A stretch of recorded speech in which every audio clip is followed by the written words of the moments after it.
All right, hello everybody, and welcome to the first game of August. The whole arc in general is called Dance Macabre. This is specifically Starless's birthday game, so it's like gonna be like gonna tie off some stuff, or like not tie off some stuff, but set up some stuff. I think is what I was trying to say. Actually, Soap got Stitchcraft, which is hilarious. Oh, I'll give you guys. Nika, can you link them the music I linked you? So, today's game, we are starting our exploring of the world. We have Bonemeal unlocked, we have Folk Song unlocked, and we have the Neverglades unlocked. But before I start explaining today's game, couple things. We have some new cards. We have the Give the DM a 20 and Give the DM a 1. Those, you guys play them and just like, I will hold a 1 or I will hold a 20 and I will put it wherever I think is best for the story. And that's what that card does. Just gives me permission to do that. Then also we have the Let's Rob a Museum card, because Seth, Iskra, and Katori all have stated multiple times that they want to rob that museum, so I decided I'll make it a card and that's when we'll do it. So we're going to do it next month. That's fun. And we have the countdown one, and that's probably the most interesting one. There are 13 of those, and whoever gets it nominates me a system. And that system I will with the subject to approval. That system we will play in one of the 13 October games this year. And I would like to try as many as I possibly can. And with that, like, the real quick for this month, when you guys are like picking areas, you guys don't have to like pick sides or like wide areas for your parties to be searching for. So like any little spot on the maps, any spot on right now I'm looking at Bonemeal, but you guys can't see it. But any of those spots, like you want to go look for treasure in that pearl or like in that crab and clam, do it. Or in the crab that's there, do it. Just tell me that specific spot and we will go there. And that is where we will set your game. So just think smaller. So like, because there's a lot of people talking about the Sickened Sea. Where in the Sickened Sea if you want to go there? And yes, countdown cards are one per person, one game per person. So if you get another one, you can scrap it down and we will put another one up for somebody else to get, or you can give it to somebody else. Either one. But I only want one suggestion per person. And with that, I'll introduce all the players.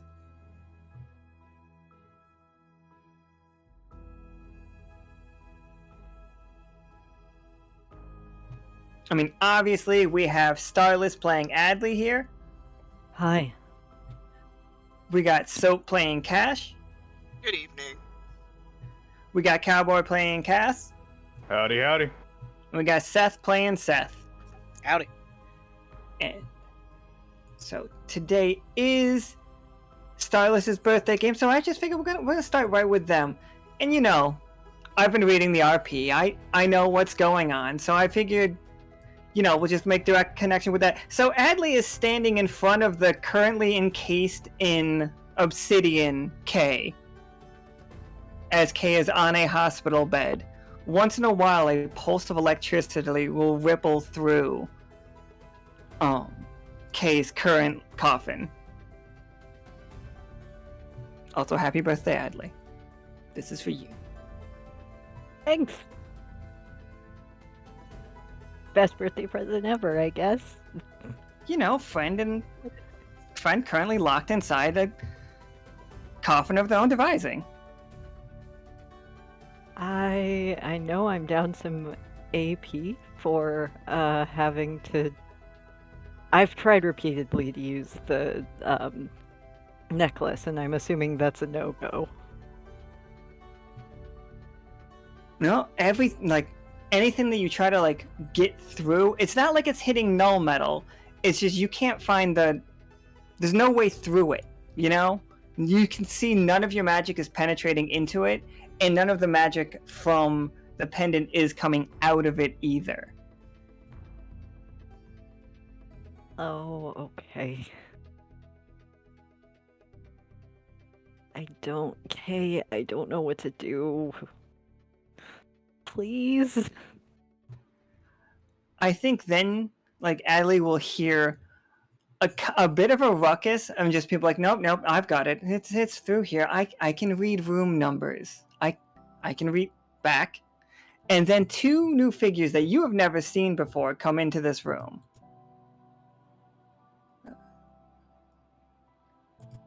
This one is Bubblegum. And this one is Purpose. Hi. They're both like, yes, I need you out. Why? And she pulls out, we're doctors. And they both hold up like little crystalline badges. And Hymnal owes the Lockstitch Academy a favor.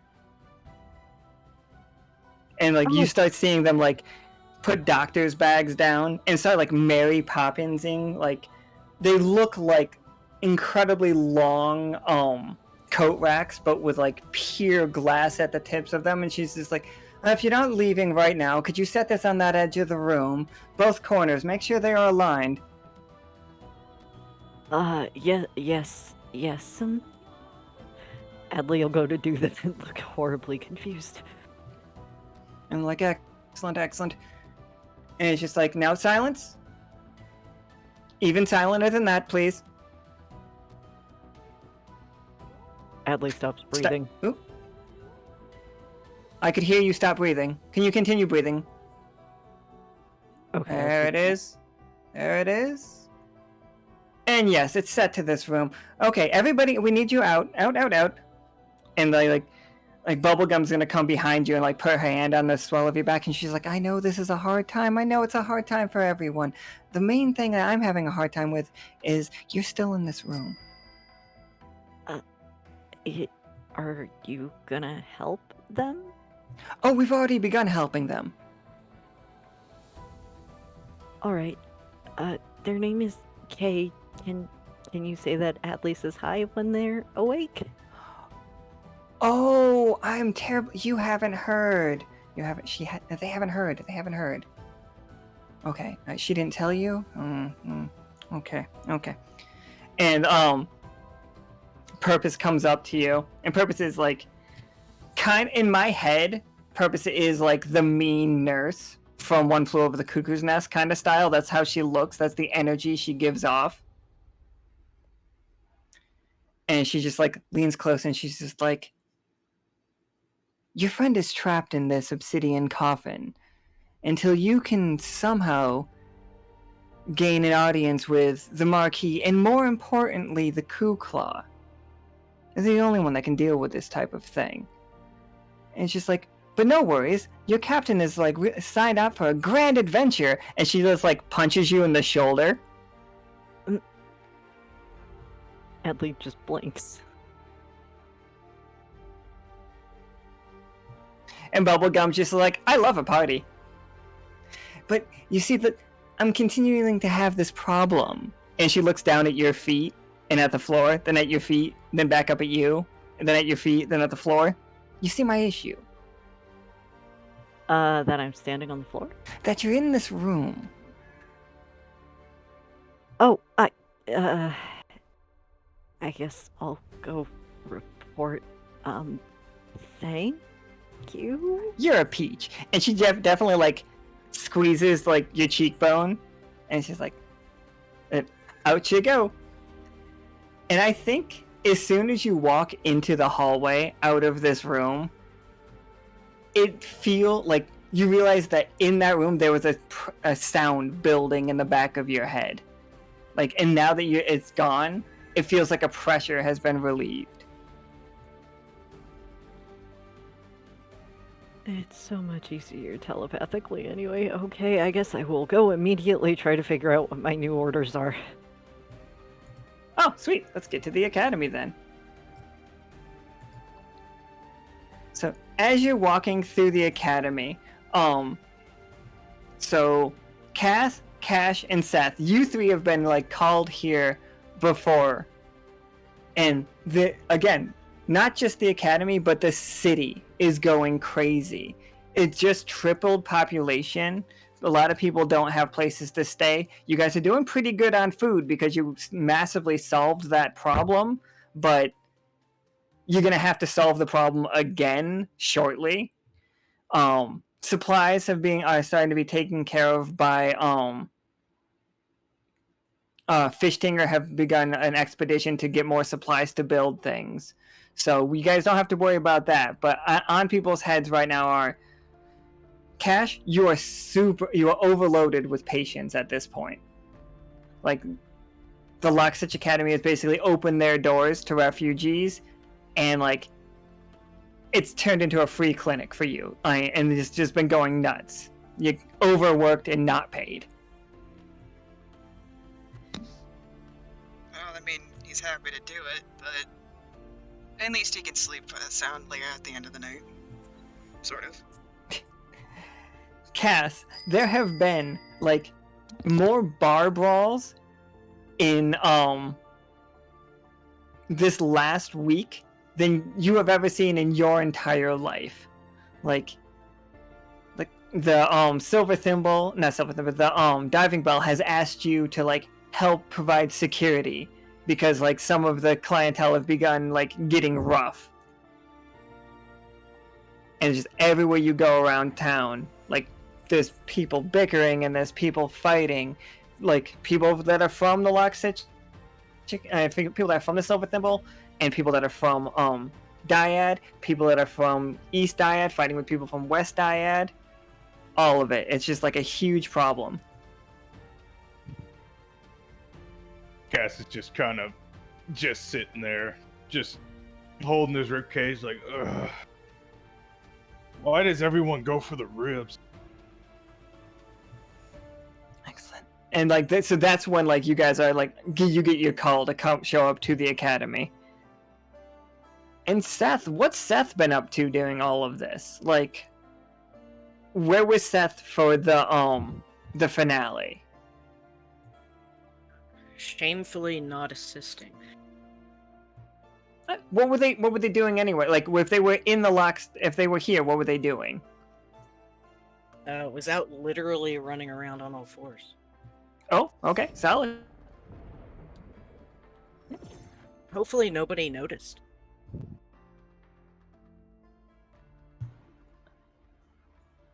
I mean, I guess that's up to you. Oh no, that's up to you.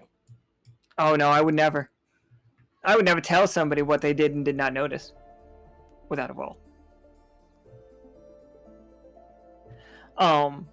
So you guys make it to the academy, and you see Adli clearly shaken by what they just experienced with bubblegum and purpose. Yeah, Adli is just kind of pulling and possibly starting to tear one of the seams of their coat and just kind of going, I don't know what I'm supposed to do. Am I behind on work? Did I have work? Did I have a mission? Oh no. Oh no. When Adli enters and is having a moment, Cash will go over to Arid, just put a hand on Adli's back, trying to calm him down. Freeze. I didn't. Oh, hi. Cash. Hi. Are you okay? You seem more troubled than normal. Still can't get a hold of Kay, holding on to the silver pendant from Holt that allows telepathy between them. And also, there are 2 doctors from Hymnal that are helping him now, I guess. It's just gets a look on his face. I'm sure it'll be fine. I was gonna say I love you to Peanut, but in the middle of that, I stopped. What? Sorry. Hi, Seth. Just Kay's in the ICU.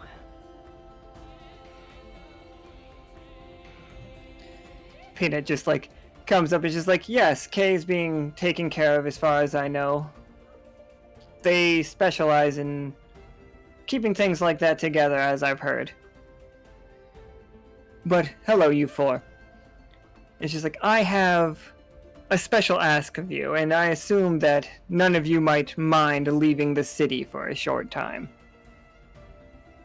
And he looks over at Cass and Cash.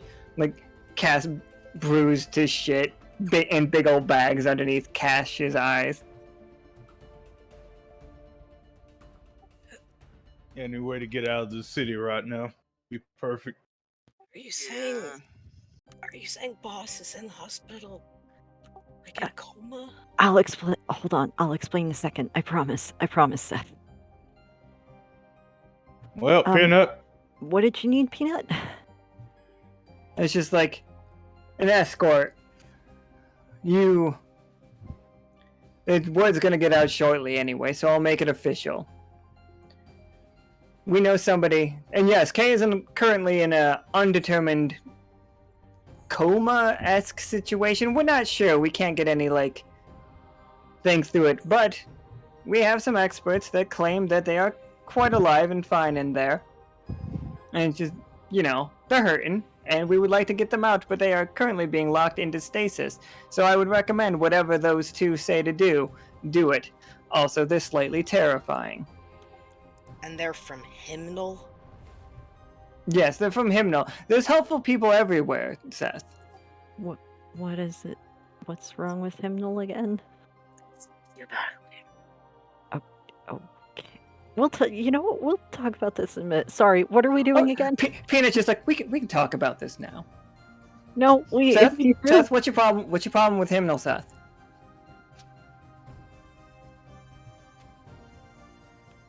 I have a lot of problems. I understand. The problem is, there are two of them with my boss right now. And they care more about their resonance than anything else. They do, but they owe Cass and the other hunters of this academy a great service, and they have offered to make sure that one of our officers stays safe until we can figure out a cure for them. I swear to every deity on this planet, if they hurt Kay, worse. Seth. Adli's gonna put a hand on a tentacle, and just like, we can't do anything for Kay right now, and they might be able to. Isn't it worth it to try anything?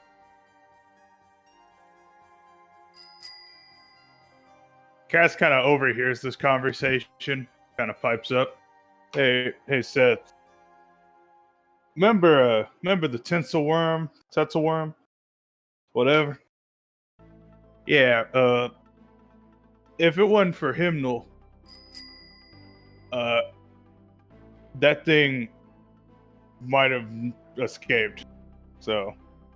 Oh, the dream worm. Yep, yeah, absolutely though. But yeah, dream worm. Oh, not we the dream have too many worm. worms. That's Sorry. my fault. Too many worms. Okay. That and currently unknowing, it's any sort of help, no matter how one feels about them personally, is worth a try, regardless. Still stand by what I said. But could what are? May I ask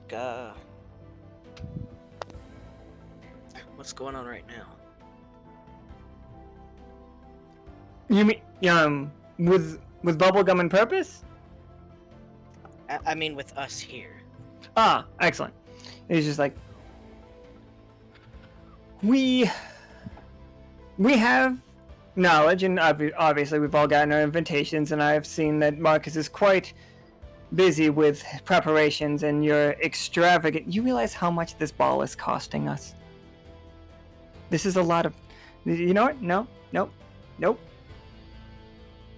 And like Peanut takes a big deep breath in, and it's just like, politics. Wear the outfit. So we are aware that we are all invited to either the formal masquerade or the connecting ball, correct? And we are all getting ready for this. Yes, sort of. Excellent. Now, there was a bit of a caveat to it that we didn't take into account because it didn't strike us as necessary at the time, that everyone is to bring a gift. And the greatest gift is rewarded with a boon. Now, we could, on normal times, just ask politely if the obsidian crafters of Obsession could look at K. But none of them are doing any favors for anybody else right now. Strictly because they are all trying to gain the favor of the Marquis. At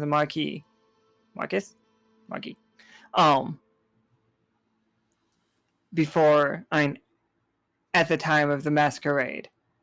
So we have about a month to gather something so great, so grand, that it will give a boon to the entire Lockstitch Academy, and hopefully heal our friend Kay. So we need something that they really want as a gift? It's like, bingo.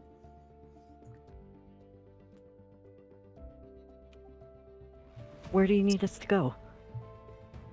Well, we have just finished up there's a quick flashback cutscene of a group of the shrew workers and the mole workers and mice and stuff building a repaired tower that's not particularly good. It's just gonna work. And some of you, if you guys wanted to help work with that tower at some point, great, because you're not going to be able to really travel far. But don't go to 0 AP this month, please. Unless you want to, then live your life. I don't care. Except for you, Cass, you're fine. And he's just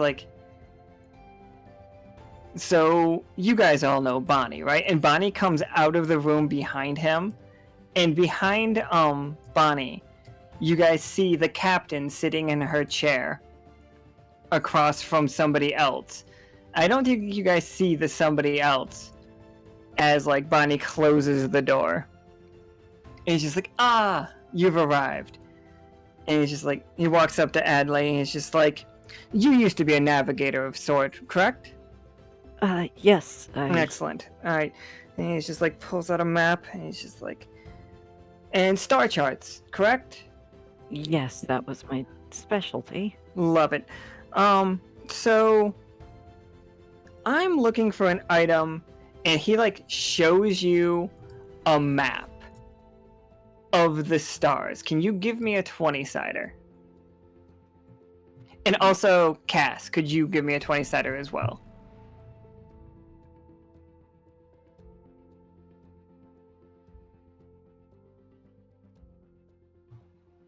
Nice. Alright. So Cass, it's wild that you didn't get it, but as soon as Adli points it out, you will understand what it is. So you are looking at this map star chart. Now, Bonnie has a treasure map. Absolutely. So Bonnie has a treasure map that leads somewhere here. Where is that treasure, Adli? We somewhere over near Plumbob, right? It could be anywhere on this map. You told me that you were interested in Plumbob, but I'm ready for anything. Anywhere? Okay. I'm gonna close my eyes and click on a thing, I guess. There's the map, and we're just gonna click on a spot. Does that work? Yeah, we can go up there. Okay.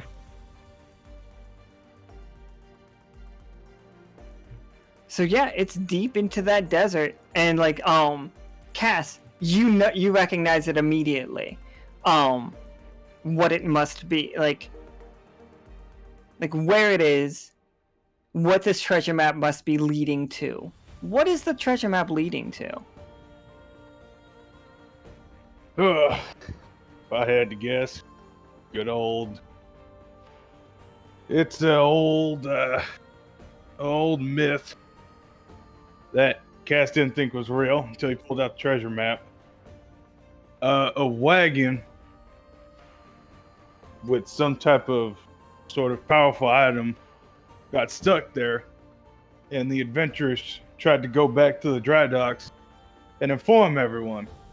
And by the time they got there, well, the wagon had been buried in sand. No one knew where it was at, and we never knew even a map could occur, but apparently someone found out and was able to map it. They claimed when they ran away, they ran away from a red tornado, just like a disgusting tornado that they swear up and down that tornado in the stories that you've heard, and this was like maybe hundreds of years ago, but they say that tornado had like a big eye staring out at them.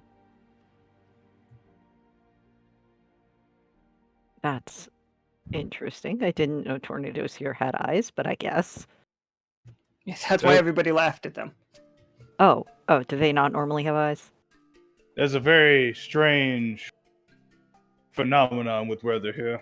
With weather, at least in that specific part. Okay, so we just have to go find this treasure, right?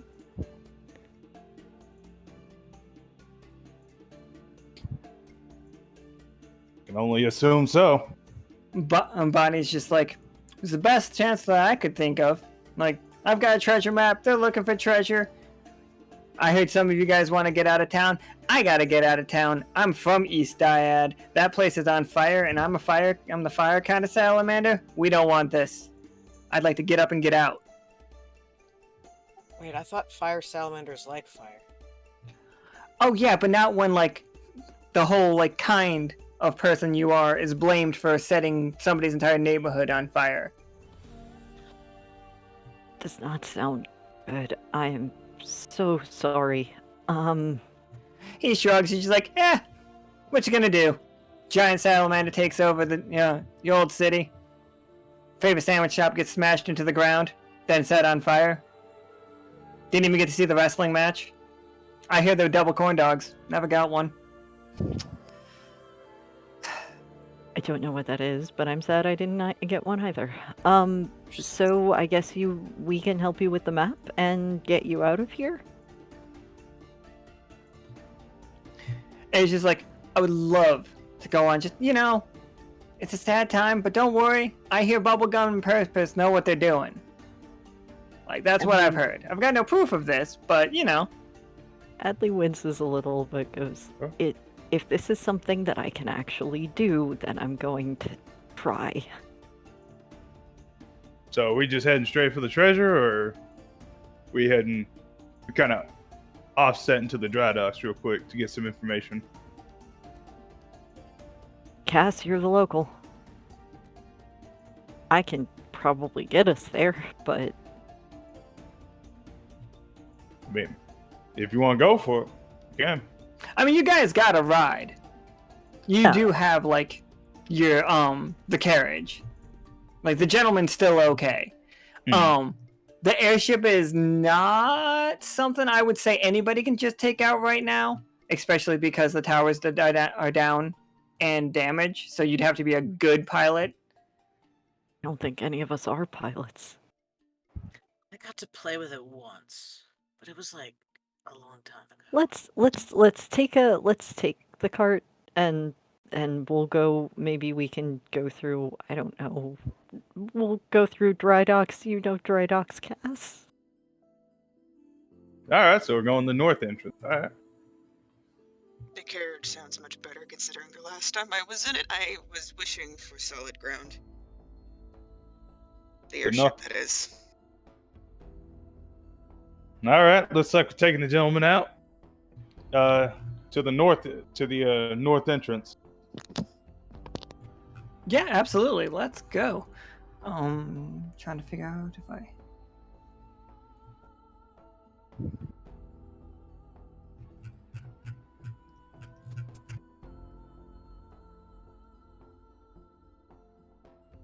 there it is. Jeez. I may have been overambitious with maps today. Alright, so you... No such thing. I don't know, I won't use...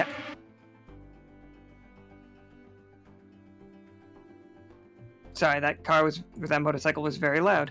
Alright, so let's get... So, in case you guys don't know, this is Dry Docks. This is where we're going. Mm-hmm. And you guys are just gonna... Bloop.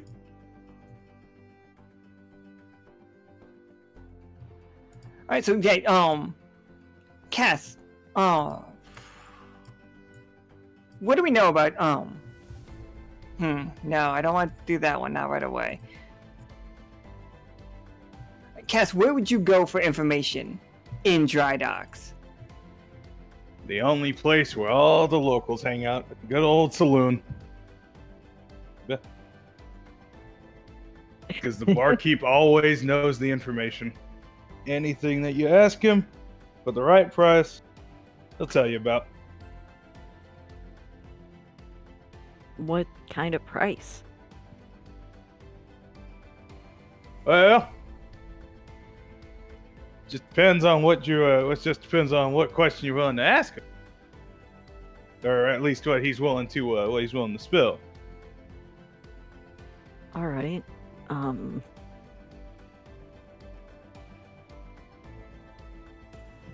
Lead the way, I guess. I'm not the people person.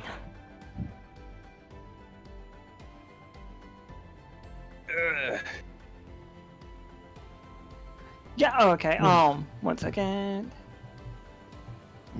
Alright, so we are at Dry Dock. Now, Dry Dock has, multiple people that,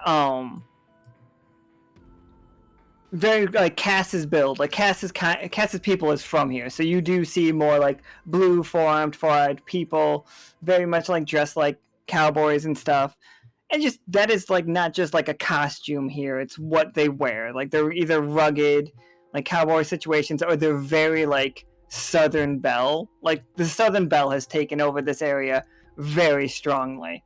Like you can see as you walk through the city that some of these buildings were definitely at one point in time actually ships.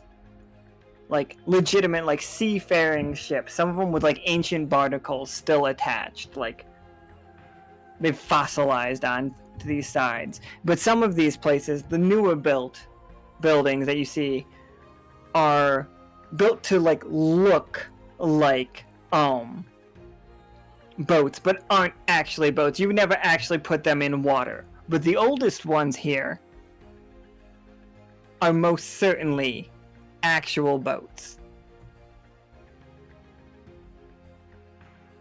So the sea probably came up to here at some point. That you would be correct. See, long ago there was one very stringent drought. Didn't get a drop of rain for what seemed to be years. Next thing we know, oceans start dissolving and leave behind all this sand and stuff. Most of the ships here were originally wreckages. Isn't that way the Celestial Sea points past Dry Docks? That you would be correct. Which way are you pointing? Directly past Dry Docks to like where the water is. To the east? Nope. Okay. Celestial Sea is to the south. South. Okay. This is the Celestial Sea. This is closer to the Warpletingers. Okay. Okay. What's that body of water called? This body of water? It's called Couldn't Tell You River. Don't think it's a river. It's I actually know that it's not a river. So, saloon, you said? I think, like, as Cass is telling that story, there's like some old timer that walks up next to him and just like, that's a load of malarkey and you know it. Some people say there was this big long drought, but we still get common rain. It's just like, you know, it's that hole. All the water went down that hole and just didn't come back. But one day, it'll be back. All at once, they say, and somebody comes up, come on, Grandma, I'm sorry. She, you know, and just like walks in, and just like, it'll be back, all of it.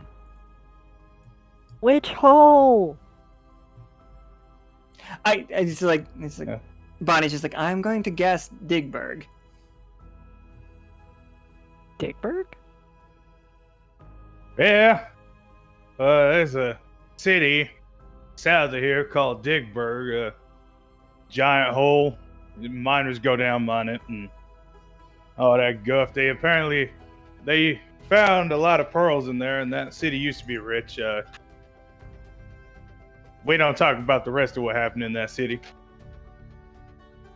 Oh, okay. That's just like how me and Leo haven't been talking about the things that we've been seeing in the hole that the dream room came out of. Yeah, let's go. Oh. I hate how the craziest thing out of all of that was you can't mine for pearls, and then I remembered the kind of chaos we're in right now. You tell me you wouldn't mind this? I'd mind that. It's an animal. Oh, no. You don't understand. Them clams ain't exactly live anymore. It's just, there were so many in that hole that, they may have, no one just ever went down it. I bet it really stinks in that clam hole. Bonnie just keeps that going. Yeah. So, like, what kind of information we looking on? So yeah, you get to the saloon, and like, I don't have an interior one because every single interior one decided wanted to put boats on the walls, and that's not what I was looking for. What? Well, I mean, you've been to Quaker Steak and Lube, right? Where they have the cars on the ceiling. It's possible. That sentence was both incredibly insulting and surreal. Because, like, you said those words like that's something I should have done, and I don't feel like I want to be the person that sentence could be aimed at accurately, you know?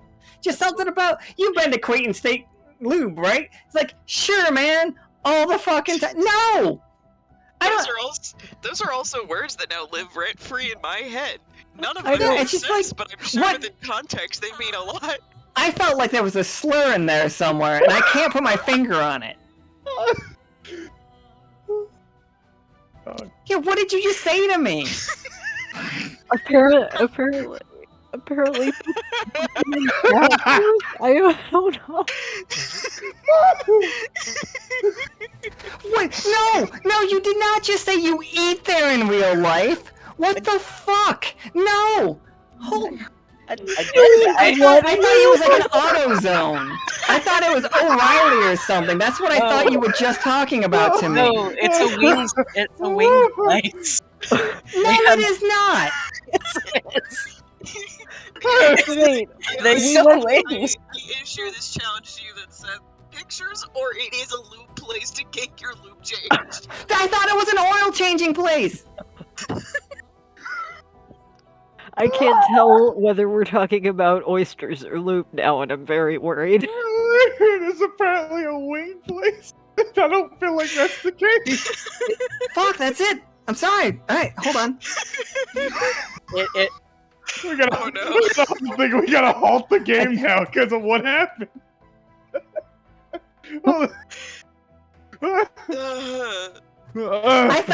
Did I have a stroke? There's not the lube, the menu. How does this exist? Oh, good. It's a garage old cat themed Wings and Burgers place. Good. Cat, car. They have cars Gosh. hanging from the ceiling, like... What? Hold on. Seriously, none of you guys heard of Quake? Oh my god. No. We didn't have the fever dream that you had and drew in your little kitty gun coloring book with puppins that came up with this fiction. I'm sorry.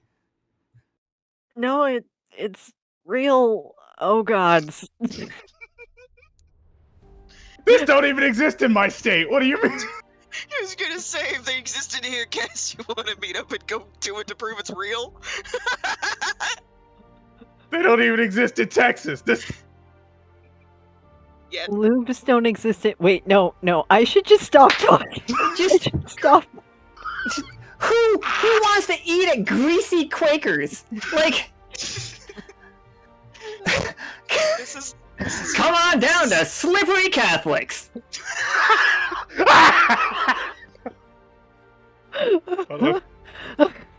That's just called Sundays at church. It's just Actually, fucking. have a shirt that proves it exists where Puppet and I did the challenge. I don't. I can get a shirt made up that says basically anything at this point. So. I'm sorry. Okay. All right. Okay. Okay. We're playing a game. We're playing a game here. You guys are like. Gotta get back in character. Hold on. You gotta go Alright. into like. Welcome to Protestants, Boats, and Lube. What can I get for you? And you guys look around, and there's a bunch of boats on the walls, but also stones, slippery ones. This is my kind of place. Oh, I think we're at the wrong saloon. It's like, oh, no, we rebranded. The whole town's like this now. Like, have you heard of this thing called gentrification? Gesundheit. Someone, Do you guys have 2 for Can I- Tuesday wings? someone get me out of here already. I ain't from It's this like, place no, anymore. sit down. We got margaritas at 5. Come on, get around, guys. And they bring you over like frosted glasses, and it's so Applebee's in here. It's so. And they just like, and somebody like comes up to you, and she's just like, "Hi, can I get your order? What you looking for? Heard you maybe looking for information. Yes, that actually. Information. Okay, information comes with 2 sides. What 2 sides would you like? What are sides? Sides. You got your information. You come with the coleslaw or the mashed potatoes. Mashed potatoes. You can get 2 extra lubes with each side. Okay, 2 extra lubes and a mashed potato. What kind of what lubes? If, We got the greasy ones. We got the soft ones. We got the salty ones. We got the sweet ones. whatever the first one was. Gotcha, sweet lubes. That's not the first one. That's just the one I liked. You got the dry rubs too, right? We got the dry rubs, but we don't call them dry rubs. We call them slappy Sams. That's the opposite of what a dry rub is. But You gotta okay. slap them. As this is going on, Cash leans over to Cass, being like, is this what hell sounds like? This one. Oh. I think the whole ordering thing definitely happens. Like Adli confused, not knowing how to order. Seth very enthusiastically ordering the entire menu. And it's just poor put about, like not even poor put about woman. She's like very excited to bring you guys out. She's like, okay, and here's all you guys' sides. And what kind of information are we looking for today? And like, she's like, hold on. And she like changes her outfit into just like, she puts on like a wizard robe and like a fake beard. What are we looking for today? Do you have an orb to ponder? Oh, yeah. Hold on. She pulls out just an orb, and she's just like, excellent. Yes, I feel a question coming from this one. Immediately puts map down. I need to know how to get here, points, and where the treasure is. Oh. Oh. And she looks at Cass, and she's like, pulls down her beard, and she's like, that they're not just here for like the local fair, like okay, this is a real question. Oh, real question. Okay. She's like, I'm pondering and roll me a 20-sided. Let's see if it actually works. This is gonna be funny. You want me to roll? Yeah, fuck yeah. Okay, tough choice.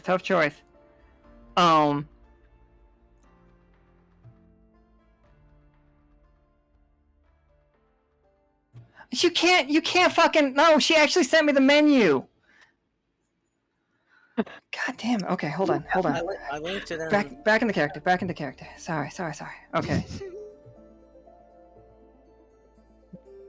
Okay, do you want...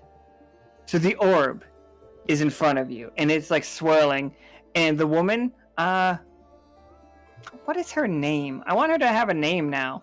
Tennessee, absolutely. Tennessee is also a stone golem for this whole thing, but she has a corset on to make her look like, you know, a Southern Belle situation, but it's all just a costume. Tennessee would shoot you if she had the chance. So she, as she ponders the orb, and you see, Adli, your magic goes into the orb. Like, it is not so much that this orb had magic, but your desire is creating magic here. Now, you can see exactly where the treasure is, or you can see what you're going to have to deal with to get to it. Oh, exactly where it is, and we'll figure it out when we get there. Can I? Oh, go ahead. Am I sitting in like the open? I feel like we're sitting in a booth. I already know we are. Yeah, you guys are definitely in a booth. Am I sitting in the closed side or the open side? I guess that... Okay, what's you guys' booth sitting situation? Alright, everybody, like, break this one down for me. Oh my god. I'm assuming I'm probably near the edge because I'm short, so I... Okay, so yeah. Alright, it is not big enough for me, so they have to get a second chair to sit out on the edge. I think very awkward. I think you would be so surprised at the sizes of people that come through dry docks. Some of these boats, like the older boats, are for creatures 10 times your size. Okay, cool. I think most of the cities I put in this game, because we have such a difference in like heights, like are generally fine for all of you. They will always have seating for you, with the exception of like the squirrel town in the forest, but that's because they aren't used to anybody else existing except for their size people. Makes sense. Right. Well, on the table, it's a nice wooden table that looks like it was pulled from an old boat. It's reclaimed, but it's nicely polished. Yeah, Tennessee just leans over. She's like, "Yeah, we pulled that from a ship called Bennigan's." Bennigan's what?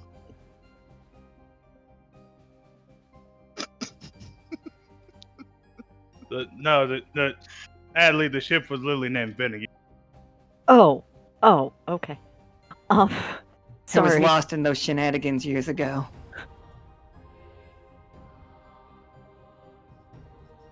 Alright, Cash Cass is gonna currently sitting in the corner of the booth trying to disappear into it. I'm Cass is- pondering an orb, I think. By this time, Cass has gotten up and like walked out because this is like the most Commercial. insane like thing that has happened to his old bar. Do you know that he originally got thrown through one of the windows of that bar? Now, like, you go and touch that window, and it's just plastic. It's just fallout plastic. It literally touches it. It's just like, what have you become? And then Tess he is walks like, no, out. you can't touch that. Oh, she goes up and like sets it. She's like, yeah, that's for like, at 6:30 we stage a bar fight, and we throw somebody through it. That sounds like so much fun. Oh my god, it's so much fun! It's just like, you get to participate if you order 3 of the Louisiana liquors. I'm going to the carriage. Everyone, y'all have a good night. Wait, we gotta figure out where we're doing the... No, thingy. y'all can do it. Y'all can do it. It's so funny! Cass walks away. Adli suddenly sees the image in the orb that is just like this like broken and cracked ground, but then like you see all along the orb is cracking the same way that ground is cracked right there, and then the whole thing shatters into powder. And Bonnie just looks over at Adli, just like, What was that? I think that's where the treasure was. I don't know where that is.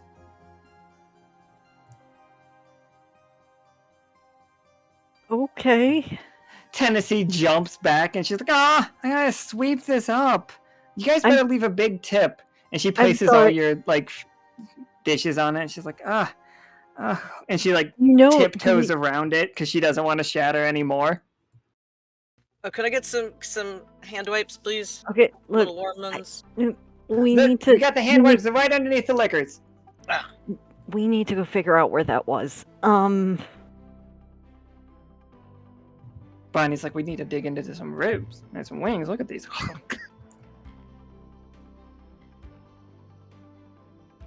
Cass is currently outside chatting with the locals, asking we what should- the hell happened here. Adli is frantically probably like using Cash's help to get down and looking at Cash very distraught, running out to Cass being like, do you know an area that has a bunch of cracked ground and a carriage on top of it that looks old?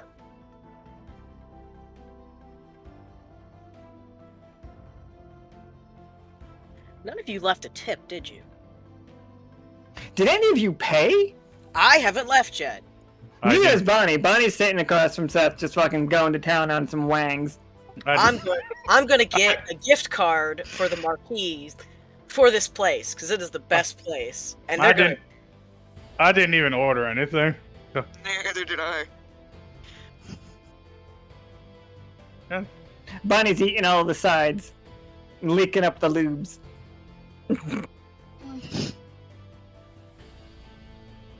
We're adding a gift card to the gifts that we have got in the marquee.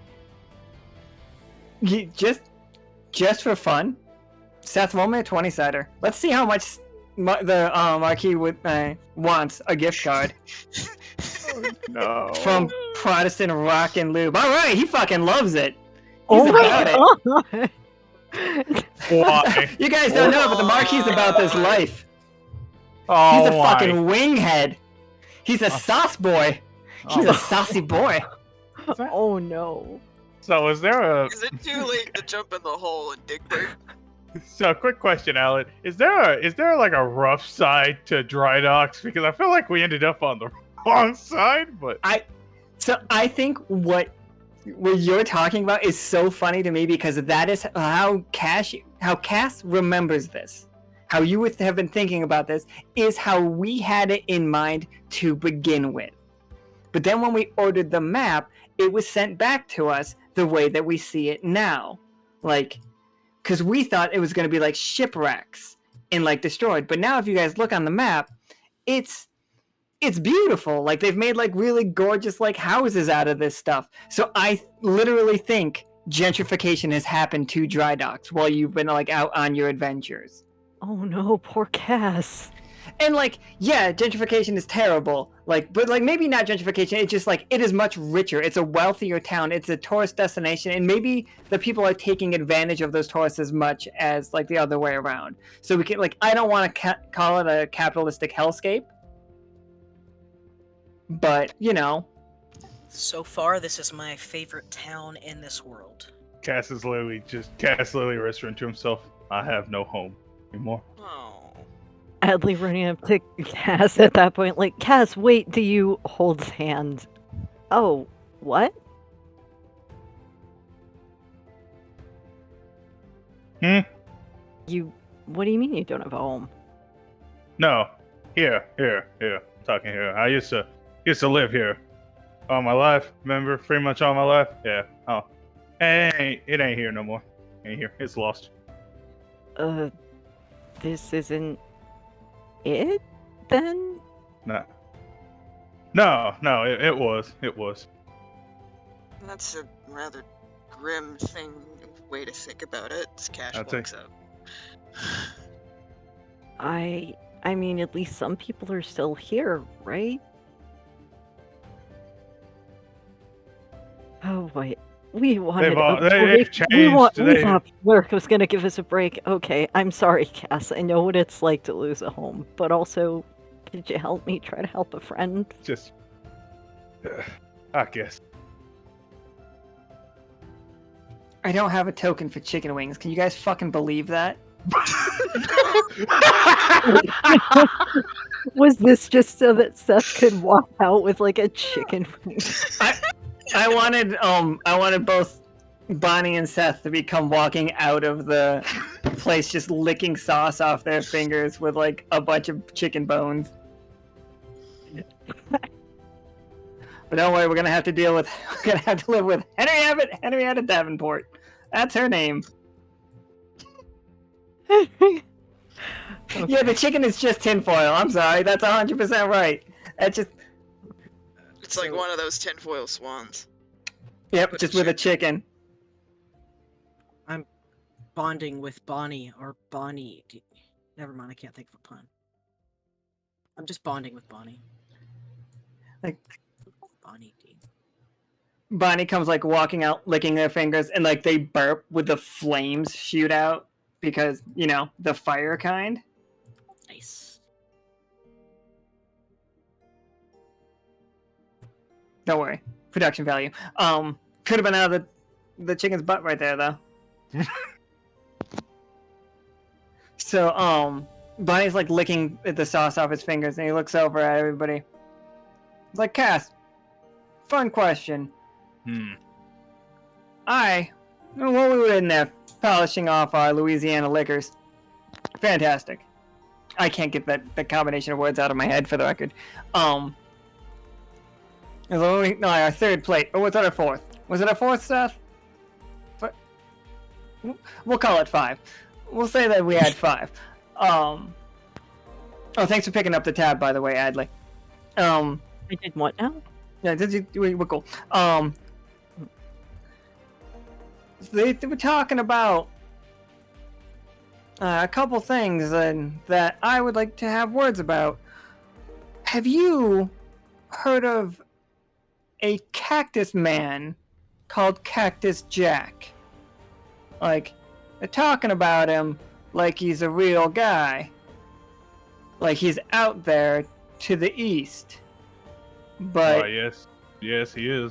He's real. That he is. He's just like, you see Bonnie open up his book. Adli, the book that Bonnie opens up shares a strange feeling for you. Has any of the rest of you been into the library proper in Yoke? It's just Adli, right? I think it is. Sounds right. Because it would have either been Akana's team or Isaac and Kay and at midnight. You see, he flips through the book, and he's just like, yeah.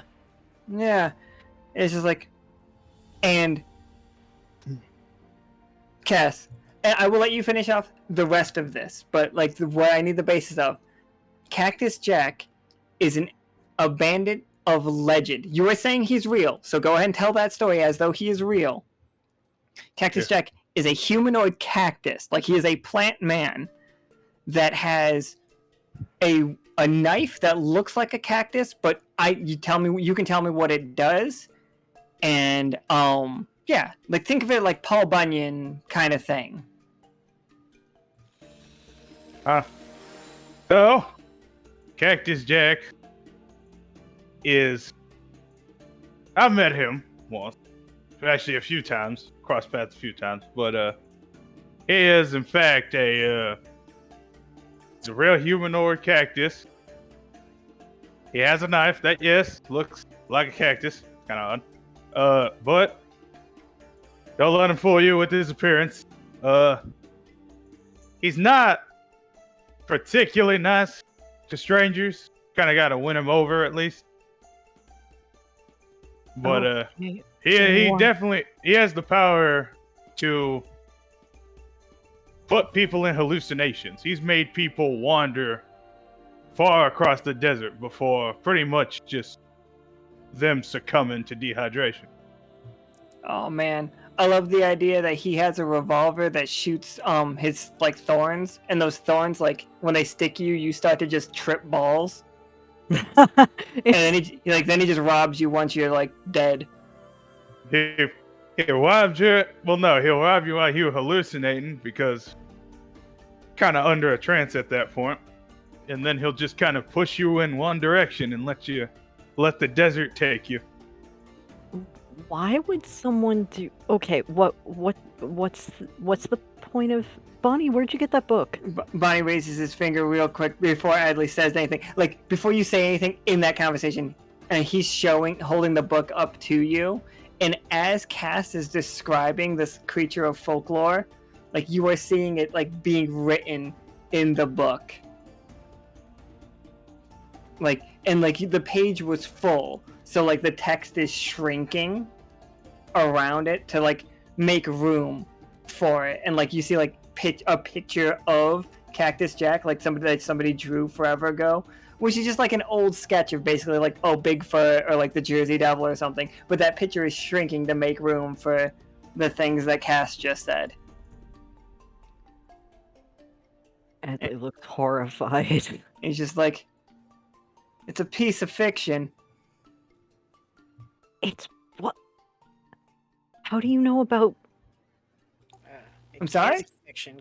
Cass just said that he met him. Do you mean the spirit of fiction? What's the spirit of fiction? No, it's a piece of fiction. Oh, it's he's telling a lie that he believes is true. And how is it written in that book then? Now. Oh, this is long fun story. This book writes down everything that happens. It does. Everything that happens directly to me. Like, I've heard the story of Cactus Jack before, and the Dust Devil, and the Big Red One. Like, I have stories of all these. Like, just local folklore.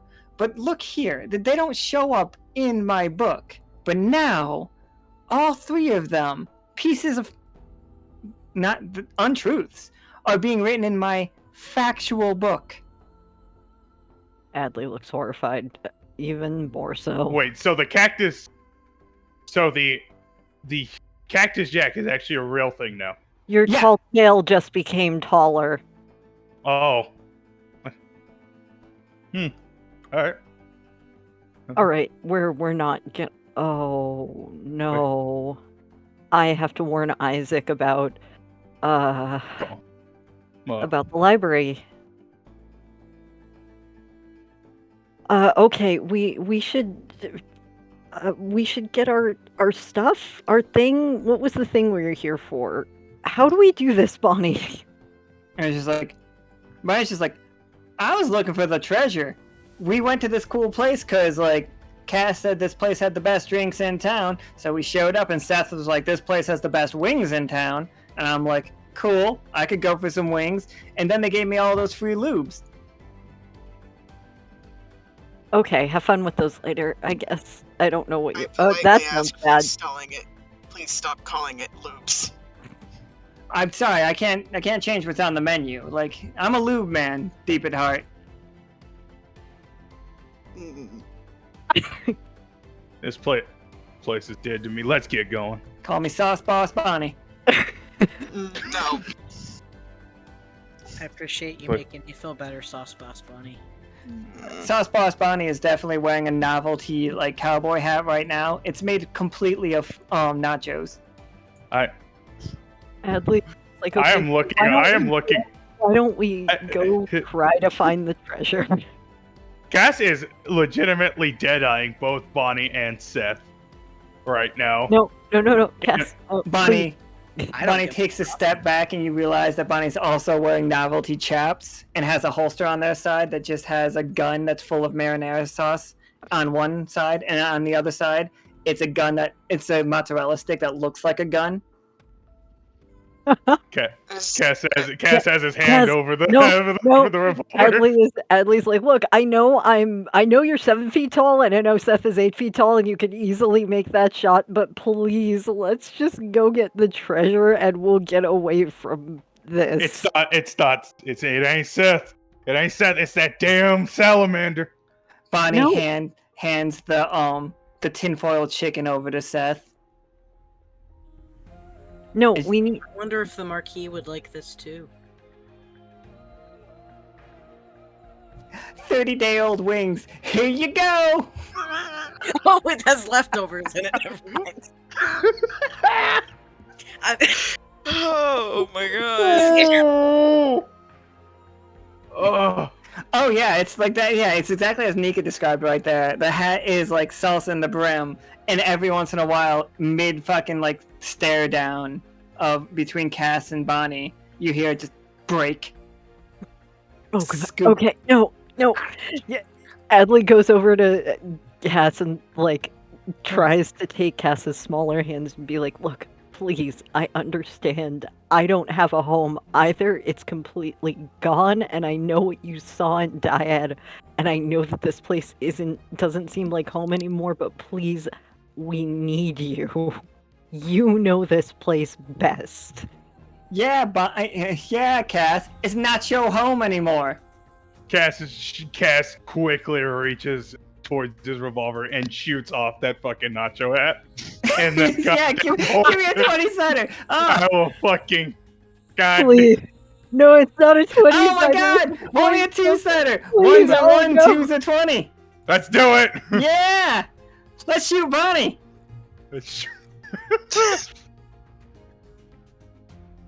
Okay, how do I roll a 2-sider in this? Roll 1d2, but it won't do anything. Like we'll just have to like say what number it comes up. Trying to roll a 1d2, it won't let me. What's that? All I'm getting is like a 1d4. Okay. All right. Oh yeah. Oh, okay. Slash. I forgot. I wasn't holding down caps when I was trying to explain how to do it.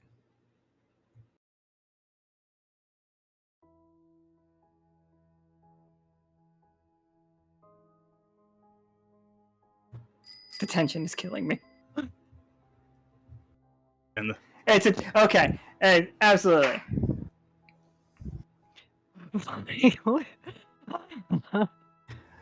But no, definitely like Cass, that's a 20 for you, so you hit the nacho hat perfectly. Like, if you weren't trying to hurt Bonnie, Bonnie is fine. If you were trying to hurt Bonnie, Bonnie is on the ground. Which were you trying to do? Like, what is perfection for that? I was trying to terrify Bonnie. Absolutely. So you, like, shoot the thing off his head, and he's just, like, holding the chip, and he's like, it's cool, we can go. He just keeps holding a chip. He just like starts walking out of town. Yep.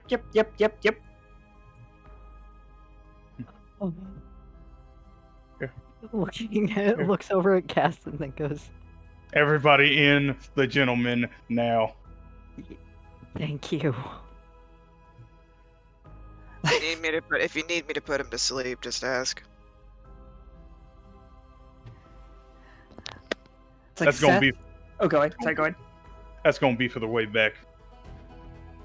Seth, for a reason that you can't 100% understand, you want to lean in with the chicken and just say, "Okay, Dad," to Cass with fake ventriloquism. You don't have to, but the chicken wants to do that. I need you to know that. The chicken be magical. No, I'm not gonna go that far because it's just full of bones. That's some kind of weird necromancy that I'm not ready to deal with. I'm not ready for necromancy. Instead of saying "Okay, We've Dad," made it. It's like "Buck." Okay, Dad. Cass then immediately grabs the chicken and just throws it. It's like Tennessee's like, no, the workers. So many wings. All right. Oh, I'm sorry, Seth. I come don't on. seal them up very good. I'm not good at origami. Tennessee's just crying back there. Adli just marches off towards the cart like, nope, no comments about paper or origami or chickens. I'm going to the cart, come on. The origami thing just hit me really hard, and all the happiness and joy that I just had has now been drained. I'm dragging Seth.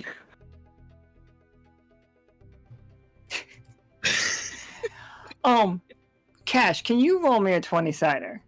Because I feel like you would have like first-hand knowledge about some stuff here. Ew, me or... Oh, Yeah. Cash, after some time... Oh, wait, this is the 6. No, there goes pride. Sorry, everybody. We lost the pride. Damn. But, so as you...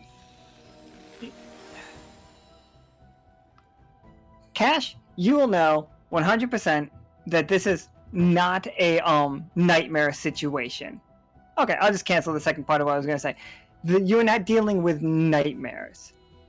This is not like yeah, that I just want to get that out right now. Like, this is not more nightmares coming to life. Like, it doesn't feel that way to you. But let's just go out into the gentleman, shall we?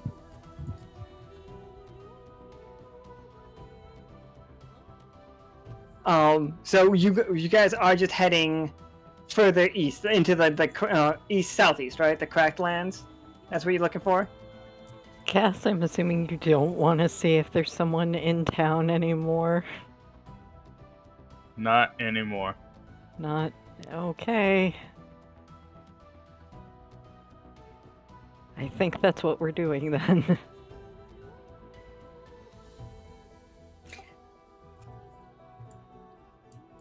I feel like Tennessee could have been a good friend. Just saying. I wanted I to be think we friends could with have Tennessee. recruited them. She's real good at giving those lubes. She delivers them. Could have recruited her. After what has happened to my place. Wait, we had pride? Oh yeah, yeah. Oh, I gotta change my hit points.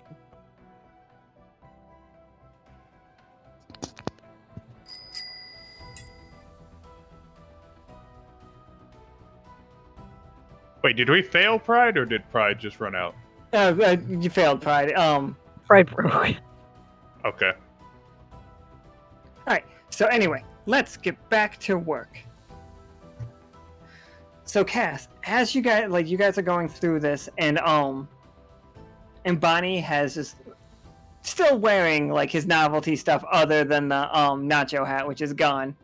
Bonnie's like laying the map out, and she's like, "No, you're sure it's over here, you two?" Like, and you guys definitely feel a rumble in the ground.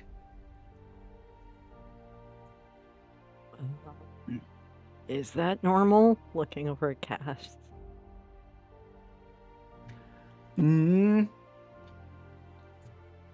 Is it? Well, yes and no. It could be a very small creature going under our wagon, or it could be a very large creature going under. I think that is when, like, Bonnie looks out the window of the thing and it just, like, snaps back really fast and looks down into his, book. And, like, he opens a page that just says, like, creatures of folklore. And he elbows, Seth and Adli to look at the book. And you see a giant, centipede, like absolutely giant. It's like towering over like these sand dunes, and you can see like little pitches of cactuses to show that this thing must be like 40 feet tall. Who knows how long? The picture doesn't draw the whole thing, and it's just like it's just this big red on it, and it's just like you're not 100% sure what he's showing you for, and it just says big red. A creature confirmed to exist by Adli, Cass, and Seth. well on a mission with Bonnie, and then like you guys just feel the whole cart get lifted into the air and then thrown. Yeah. And that is going to be the pride damage. Like, so you all take 2 damage from that as a cart lands upside down, and outside is this huge centipede with one singular eyeball, like looking out.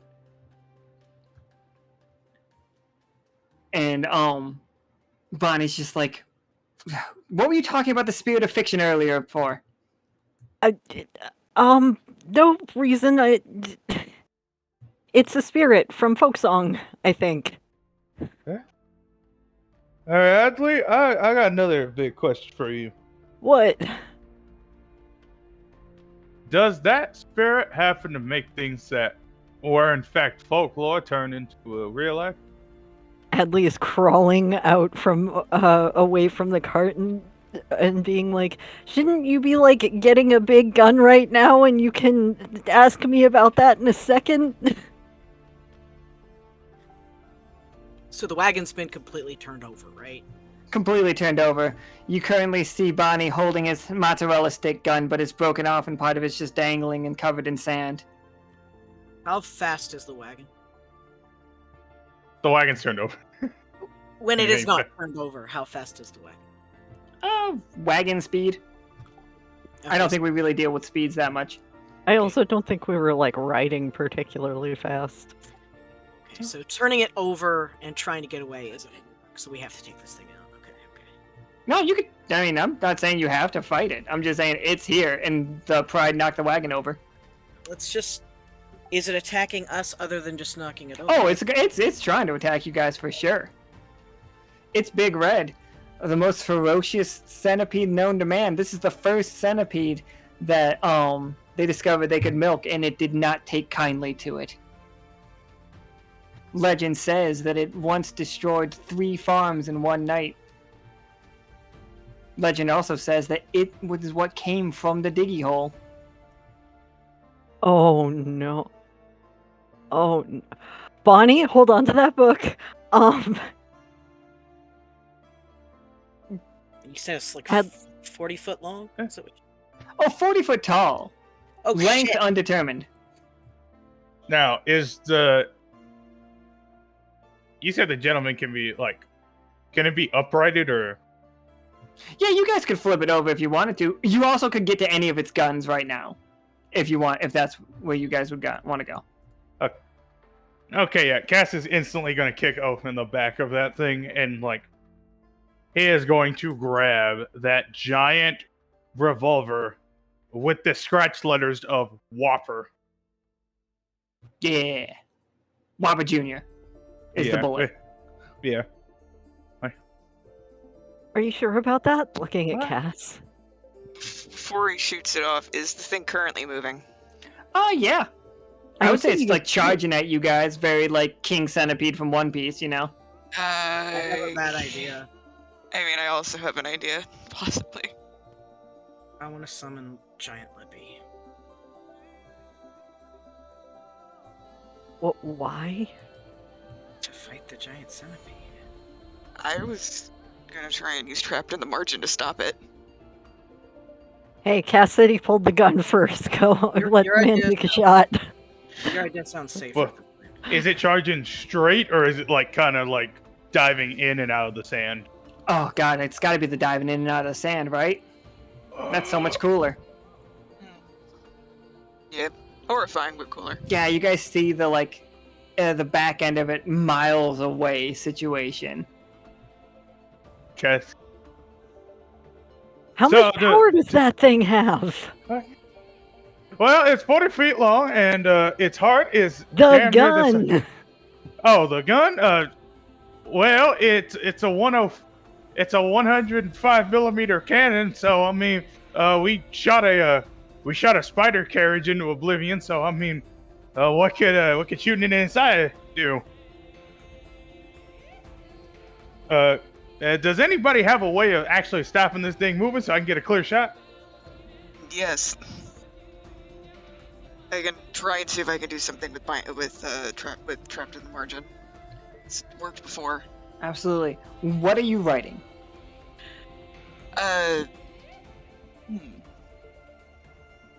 Since it's in a rather rocky, sandy terrain, he's writing that this is what, Big Red? This is Big Red. Gets trapped between two large rocks and can't move.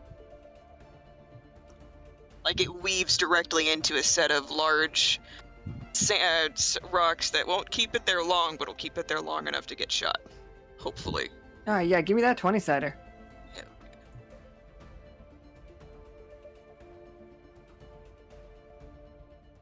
Oh, damn. 2. Two's rough. Oh no. Alright.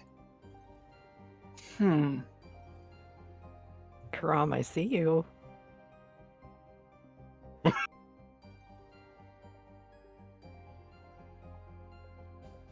Give me a birthday present, Karam. Oh no. Alright.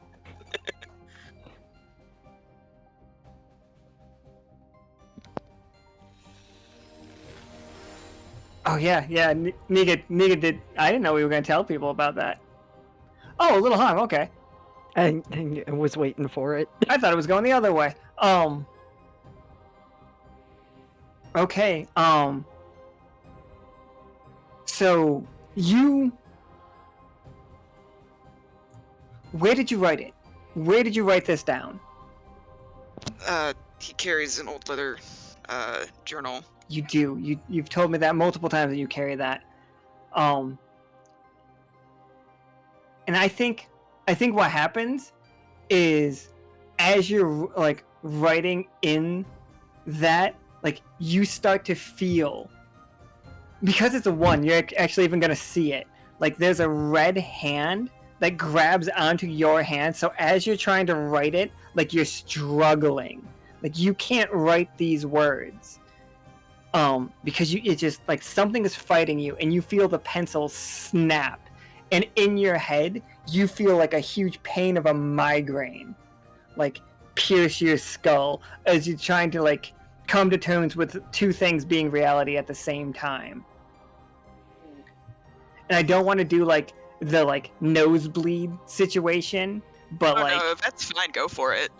Yeah, it's just like I would say like something like that, like Cash like hits their knees, and like you feel that something else, the opposite of Beeromancer powers, is happening here.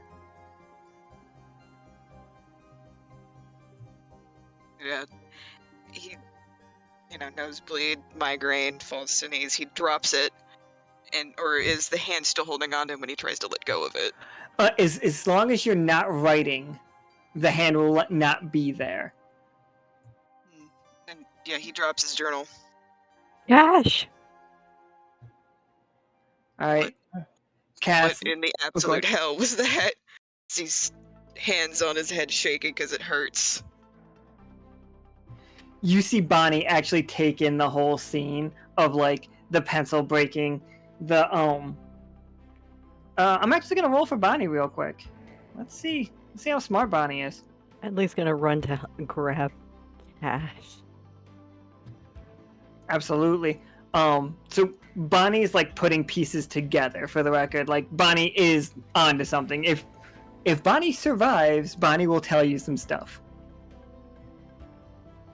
But you guys are definitely figuring it out anyway, cause like I just wanted to know, cause he's not a real character, so. What? Oh, but Bonnie's a real character, but you guys are real players putting pieces together. I can't say that Bonnie is. He doesn't have all the information you guys do. I am going to go ahead and shift to see if I can get this thing's attention so Cass can get a clear shot. And since my special form is actually good at climbing, I'm gonna try to climb on it and try to keep its attention on me, to not attack the other people. You go ahead.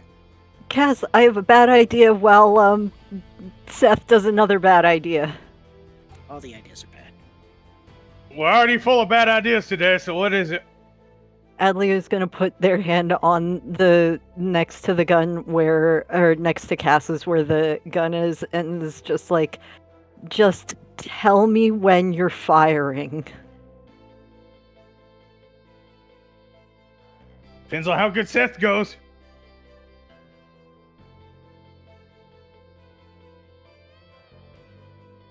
You All got right. this, Seth. All right, Seth, give me your distraction roll.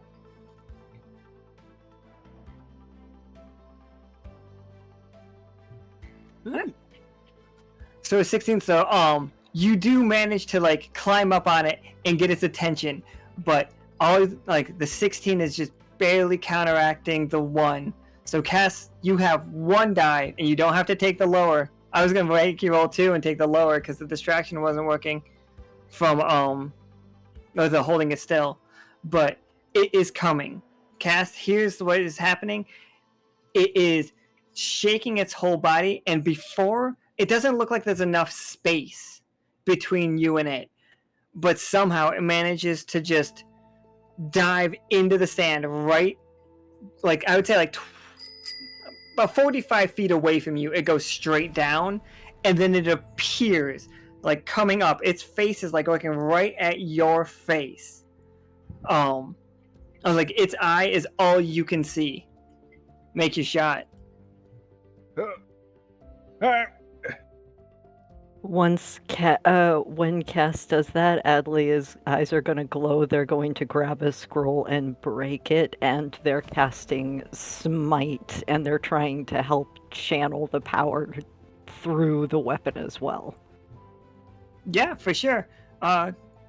First, give me Cass's 20-sider, and then we'll go with Adli's. Like, back to back. Alright, so we got 11 for Cass, which is success.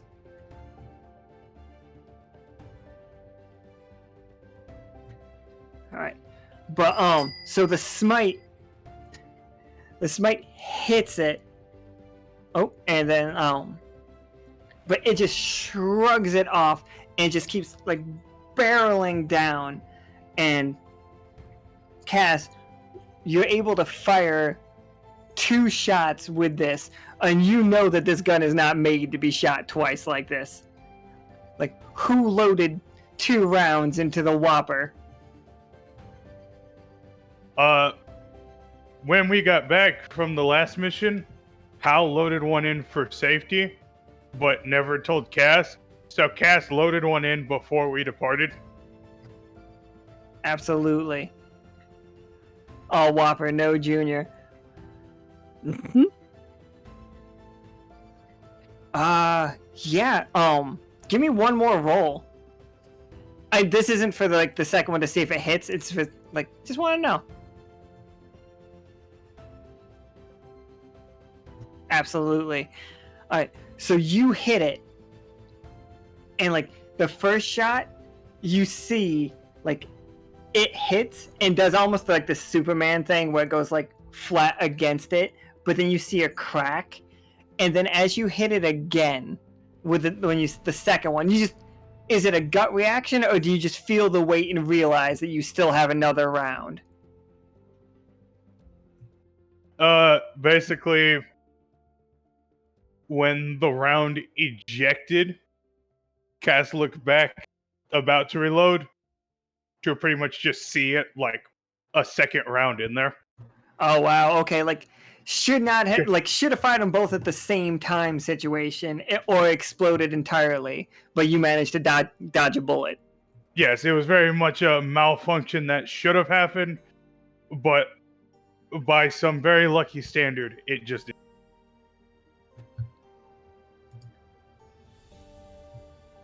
Absolutely. Actually, can I just go with this whole thing of it? Can I go with the Cave Johnson method of it fired the whole bullet? Oh, absolutely! Fired the whole fucking bullet. Yeah, gunpowder and all. Just like a bullet piggybacking on another bullet. Okay. One second.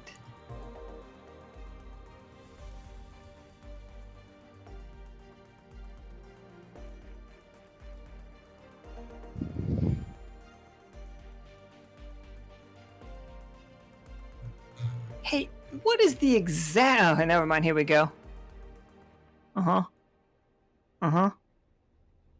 Okay. Hey, Adli, Mm-hmm. happy birthday. Yes. Hey, when Adli used Smite, you remember how I said that, like, it just shrugged it off? It didn't. Yep.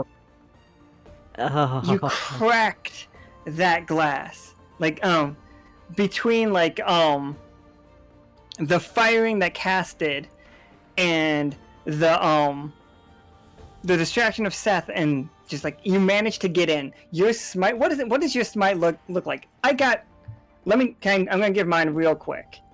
Mhm. I think Adli's Smite would be amazing if it looked like the opposite of a lightning bolt. Like, the lightning bolt comes down, but you don't see white light. You see into, like, the celestial, like, landscape. You see stars, very Lisa Frank situation. You see solar systems in there, but only for an instant. That sounds about right. A tear of light instead of more a flash. Exactly. Like, all the light goes into it for a second, and you guys see that goes right into the crack that Cass just made and pulls at it, and it vanishes entirely. It is gone.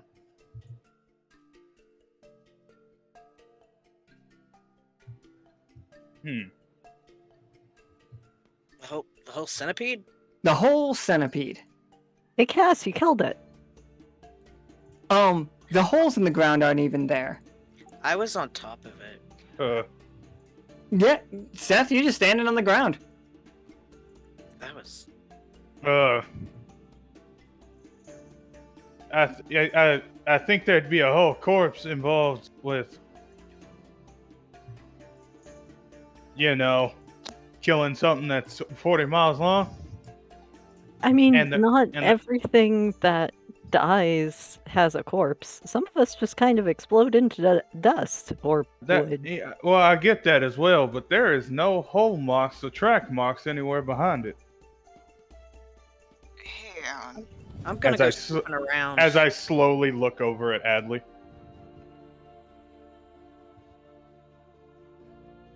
Would Cash have any idea as to what happened in that moment? You Or at know, least, as a doc, do you have diagnose? yes. Give me a 20-sider.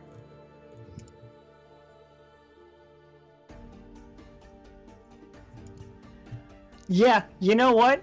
I think, given the circumstances, Cash would be able to diagnose Adli's, like, currently being infected by literally a piece of fiction. I did it, guys. I tied your director's cut ability directly into the game. Wow. Now, Okay, Adli. honestly, best GMing ever. I was like, I just gotta toot my own horn on that one. I was like, all right, all I gotta do is make this a 1. This is the best birthday present ever. So I think, you know, that Cash, you know, dreamworms, heads, brains, all that stuff. You know when something gets into somebody's head.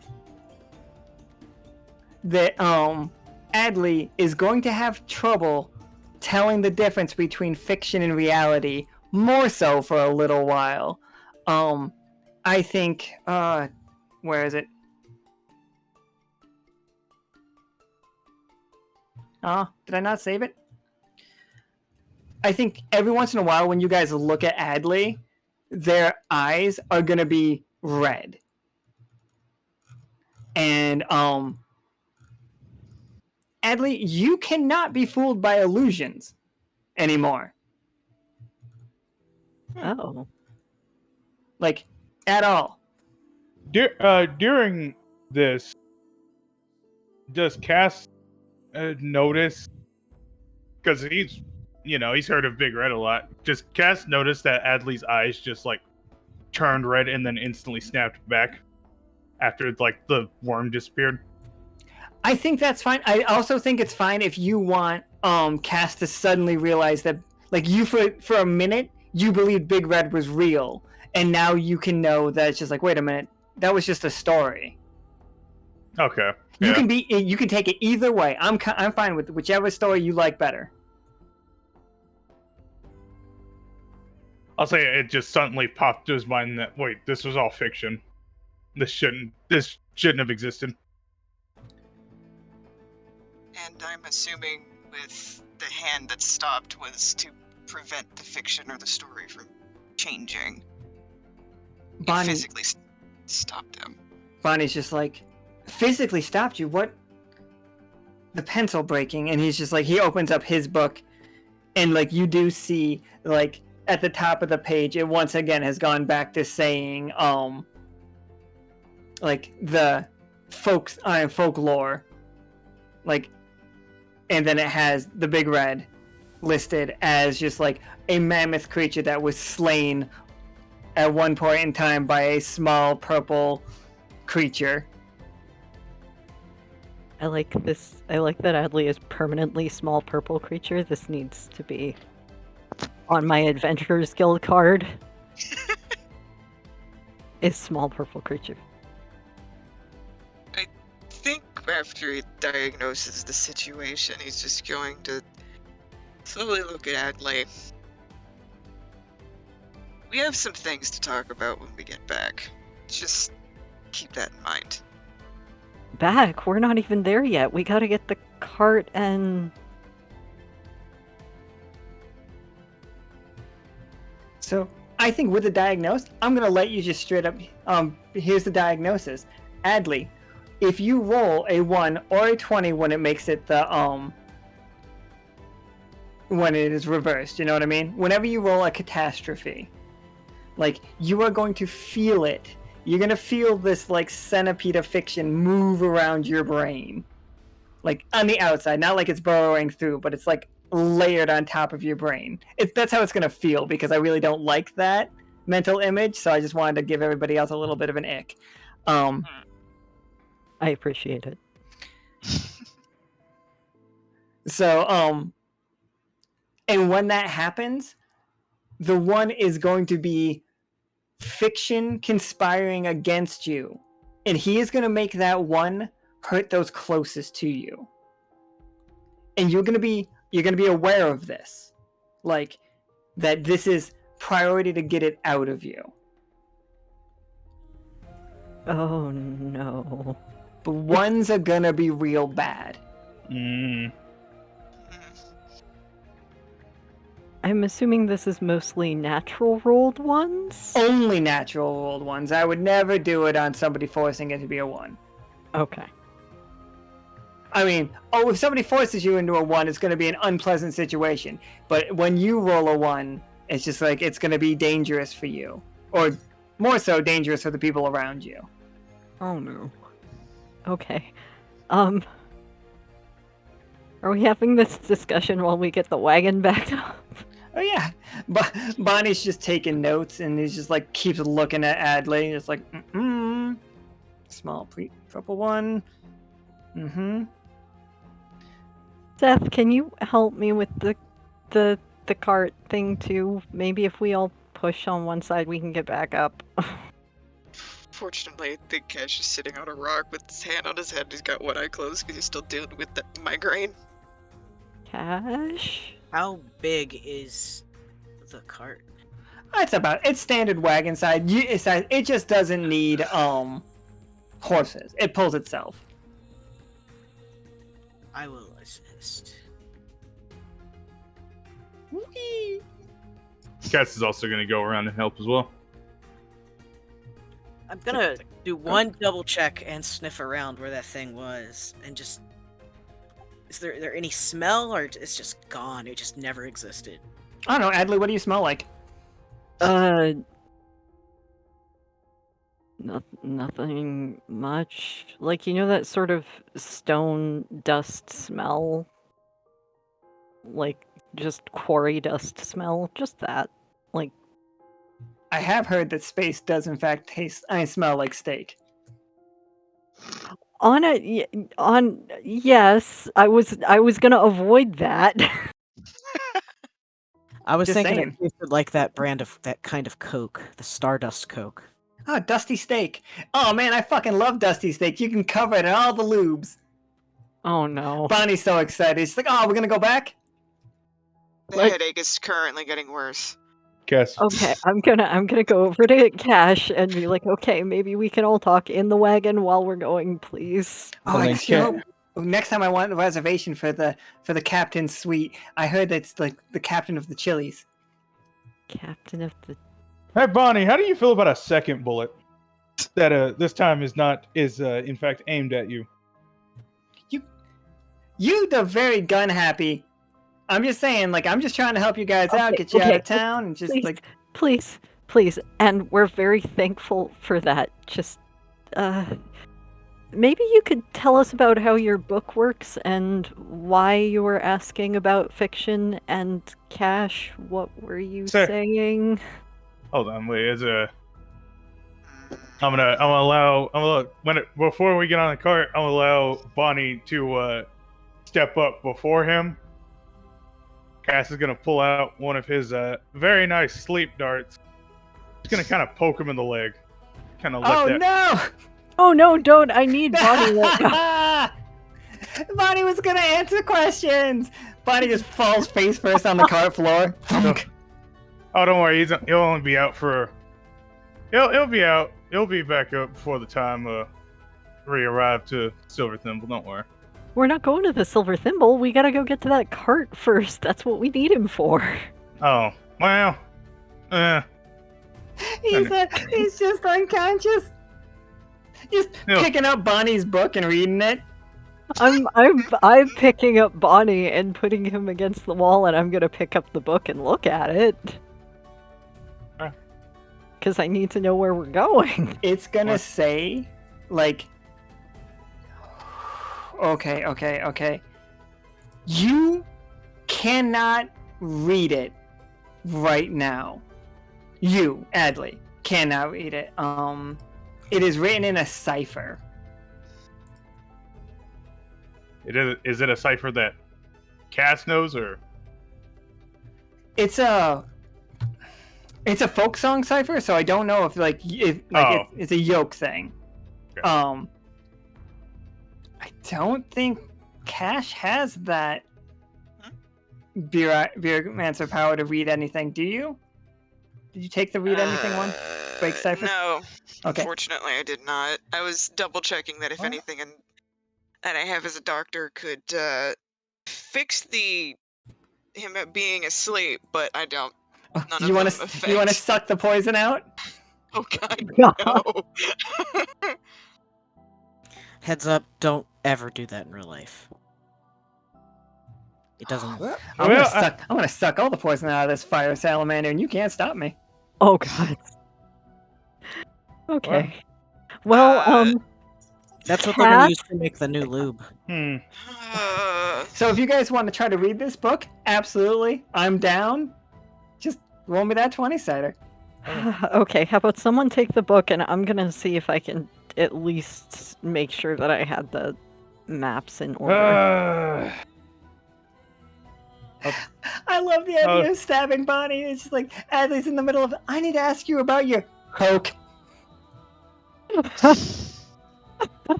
As much as it doesn't want to, considering how kind of he's annoyed by Bonnie, Oh, he may actually attempt to quote unquote heal because it does relieve short-term impairments. I thought that was going to be a 20. I was so excited. The 20 was the only way I was going to wake him up from it. Of course. I think he's just gonna be taking a nap. God damn it. I told you I could put him to sleep after we were done. no, don't worry. 99 Louisiana liquors on the wall. And now we have to do I it. tried- 99 Louisiana Yes, please liquors. find a way to wake him up, slap him. I- do Take anything. one down, lick it around. We are in hell for the rest of this 98. ride. I hope you know. Thank you. By the way, I just turned it into a triumph. That's it. I'll just say as he's trying to as Cash is trying to heal him and everybody's saying like wake him up, Cash just pulls out a very powerful concoction that is used to wake up wake him up from his drunken slumber at times. He just like kicks his leg out. He doesn't hit anybody, but like in a fucking like movie, he would definitely have kicked somebody in the face, waking up and jerking around that fast. And he's just like, woo. Okay, you are okay. Adli has no idea what just transpired between Cash and Cass. I think somebody stabbed me. What? When did that happen? That was crazy. I think you might be dreaming a little too hard, fella. Cass stabbed you, I say telepathically, because he is technically in my party. Wait, Cass did what? Putting a hand on Seth to steady, putting a hand on Seth's side to steady himself while air standing. Like, what? I'm gonna glare daggers at Cass. And you thought we were the problem. Cass is gonna look back at Seth and just grin, the biggest grin that he has grinned for a while. You know what, Cass? Cash is sitting next to Bonnie. That transpires, and he turns and gives him that smile. Alright, where are we headed? Because I got distracted by a giant centipede. I have not changed back into blue form because I don't have to. I don't want to. That's my reason. That was very helpful either way. Where are we going? Yes.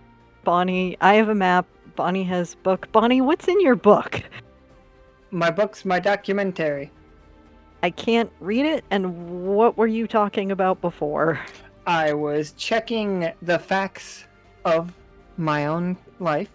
What's going on around me. It's easiest. Like, it helps. It's just things I don't hear, like things I like only subconsciously hear. It's written down in here. And like anything that I learn gets immediately written down.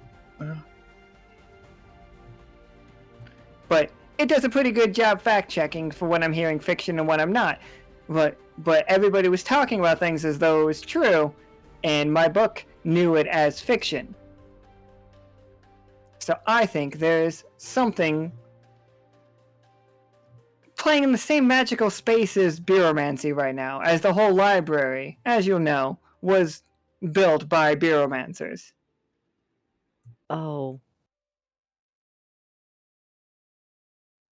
That would explain at least one of these things. What does that explain, Cash? I was trying to stop it with a bit of pyromancy magic, and unfortunately it wouldn't let me. It was searing pain, and what seemed like a hand was keeping me from writing. But after that, it's just nothing but pain, and still can't see out of my eye currently. That's very bizarre. I don't have any Bureaumancy myself. I'm a Bureaumancer, but only like in like pirate literature. So like I'm not like an MD. So that's why you fell over.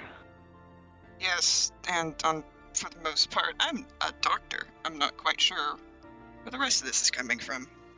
Strange occurrences and all that. Bonnie's like, you lost some blood. And he pulls out a bunch of celery sticks and slides them to you. I kept them in my pocket. Adli looks at the celery like it's evil from the last time that the little King Bee was talking about celery, and Adli is just looking at it horrified like that's the worst thing in the world. Oh, I'm sorry. And he reaches in another pocket and pulls out carrot sticks. Okay. Let's deep sigh, takes the boat and just wipes him on his shirt. And just... While we're driving there, yes. Oh, are we the- actually on the way? I was wondering that. I was like, are we sitting still? No, we've I been was- driving. No, I'm Yeah, I I'm was walking thinking- beside. After Cass smiled at Seth, he started the gentleman and started driving.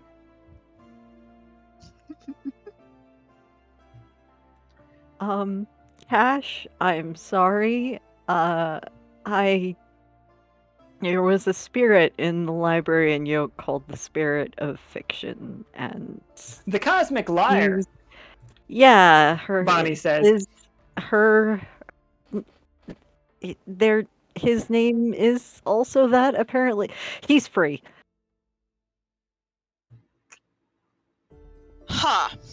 You guys are gonna instantly snap. Instantly just gonna snap back towards Adli and stop the gentleman real quick and just look and just ask, so, who set the Cosmic Liar free? Could have been anyone. Mm-hmm. And then Cass starts it up again and just keeps going. Okay, yes, fine, I did it. Cass didn't even have to wait 2 seconds. Bonnie's just like, yeah, okay, that seems to check out. But like, let's see. Do you have any information on which direction they went when you let them out? Any particular side? Only that they went into a storm. I see.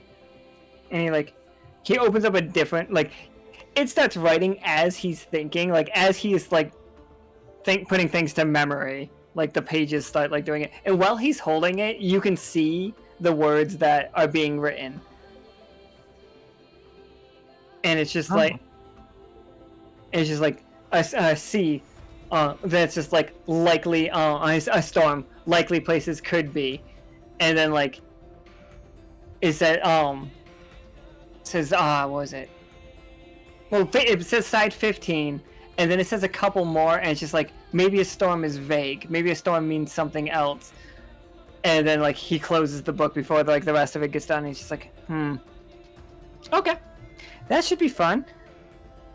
He's just but about this gift, Cass, what is in the wagon that we're heading towards as you guys are traveling? And this item, for the record, whatever's in it, because you guys are going there with the intention of it being a gift. Mm-hmm.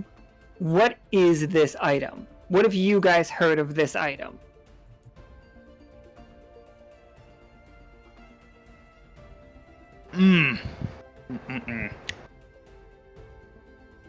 This item this item is based in lightning.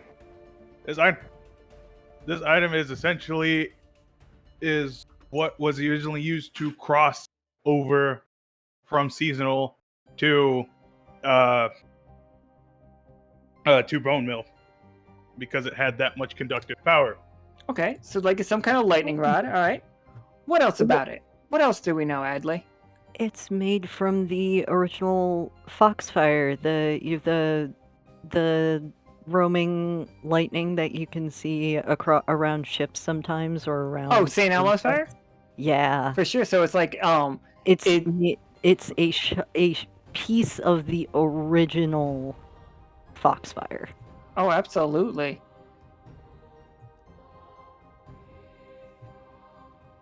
Okay, so it's a piece of the original Foxfire. It attracts electricity to a ridiculous degree. It's a weapon. It's a weapon.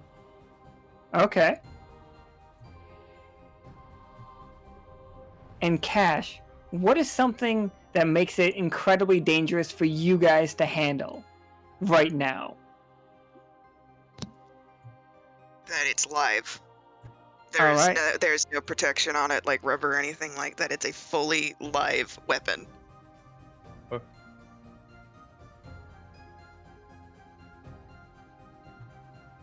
All right. Yeah, love it.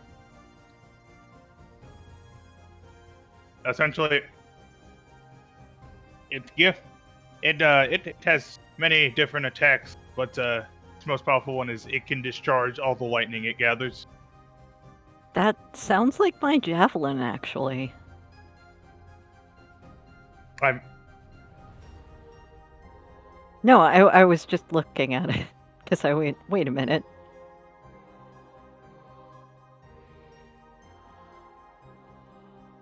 yeah. I backed out of the roll 20 on accident. Oh, Oh yeah, fuck yeah. Oh, that's really great. So, Adli. I guess Adli and Cass, both of you two roll me a 20-sided to try to navigate to those cracked lands that you saw.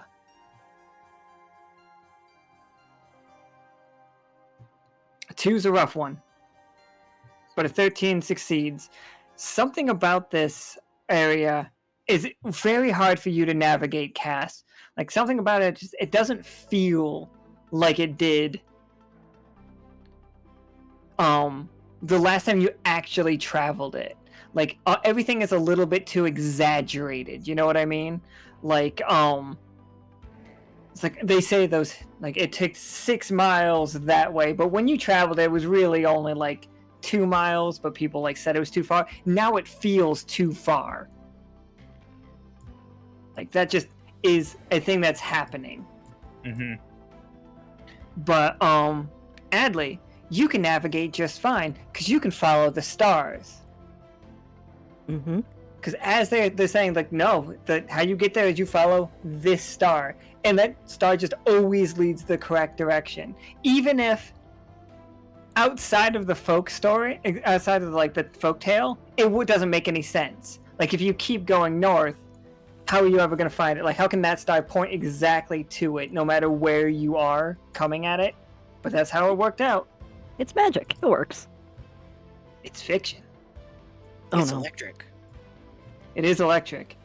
And yeah, sparking out of this like old-timey wagon, but it's so big. It doesn't make any sense how big it is to you. Like, you guys' wagon, like, the gentleman's a decent sized thing, but it doesn't even come up to half the wheel.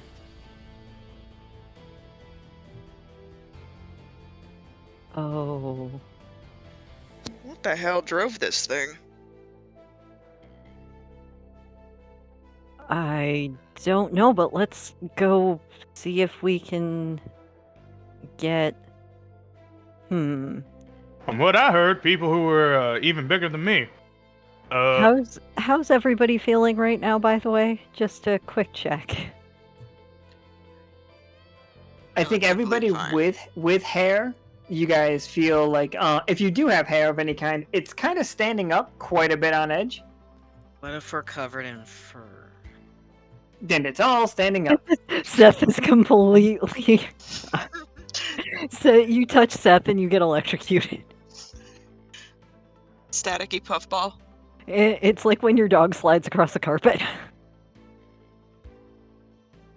I can imagine Cass kind of feels the static in the air. Oh, absolutely. Bonnie is just like uncomfortable. Pulls out another celery stick. Crunch. You guys got this part, right?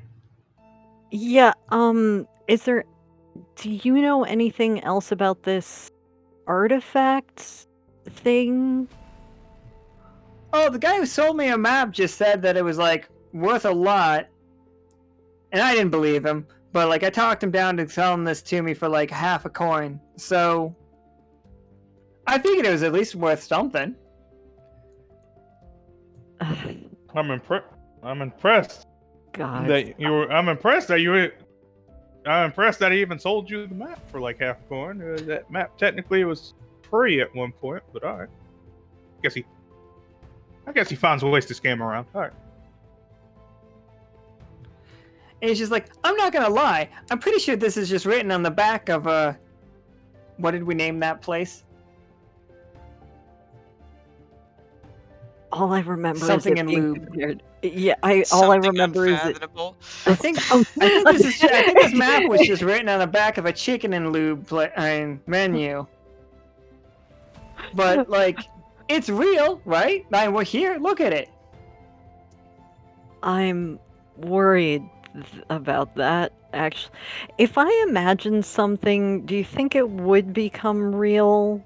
Like, if I were to just imagine, I don't know, the giant person that pulled that cart, that wouldn't just happen, right?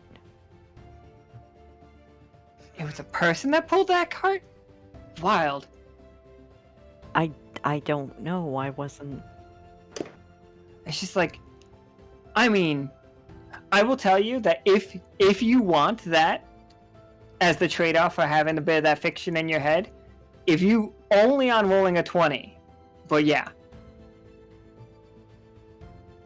Oh no, I was just I was just curious because I don't know how this works yet. I'm cool with figuring this out. That doesn't have to be it yet. Oh, no, it's either way. Like we could try to make it work.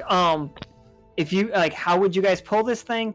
So this is a folk story that's been told so many times, and fiction came through and made it real. But he took the lowest common denominator out of like everything, the most common part of the story. So the most common parts of the story is that like it's a live wire, so it's impossible to touch. But it's worth so much. It's super valuable. It's incredibly powerful. It's a weapon, but it's a weapon you can't touch.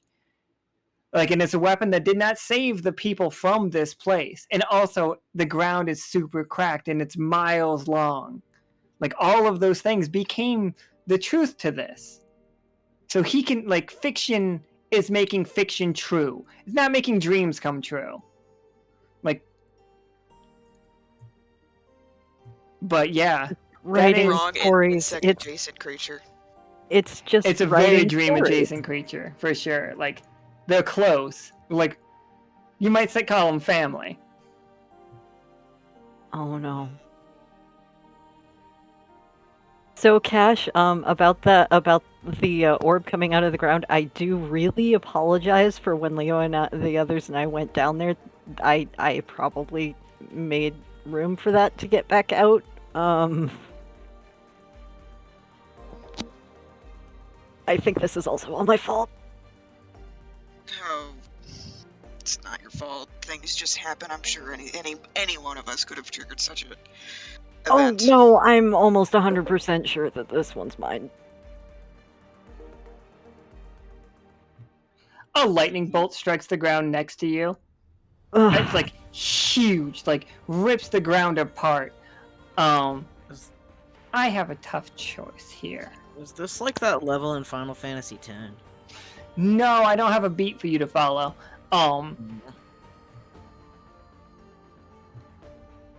Okay, so here's the thing. Here's your tough choice. You can, each one of you, get hit by this bolt of lightning, and it's gonna do 6 damage to each of you. It's gonna hurt like hell. Like, and it's going to physically hurt. Bonnie is, I'm gonna say we're gonna take 4, and Bonnie will remain at 1 HP. And like with that, like everything stays the same. Or you can each dodge the lightning, realizing that it's actually easier to get to this than you thought. And the wagon shrinks a little bit, and that prize becomes a little less interesting. Like, it becomes a little bit of a less good gift. So say right now, the gift is at a 20. Because, like, the magic item card was played, and all of those things were, like, great things were said about this item. So it's a 20 right now. I'll take it down to a 15. Do a vote. I vote take the damage. What do you guys? I say take the damage. Unfortunately, I will agree. It's I'll fine. I take can the fix it. damage. I will go along with this. All right. Now, so the lightning's coming down, crashes onto all of you, and like it hurts. It's excruciating for all of you. And like the positive side of that is you know that this item is an item that somebody like the Marquis is gonna love, wants this. Would absolutely love to have this. And yeah, it might be worth a boon.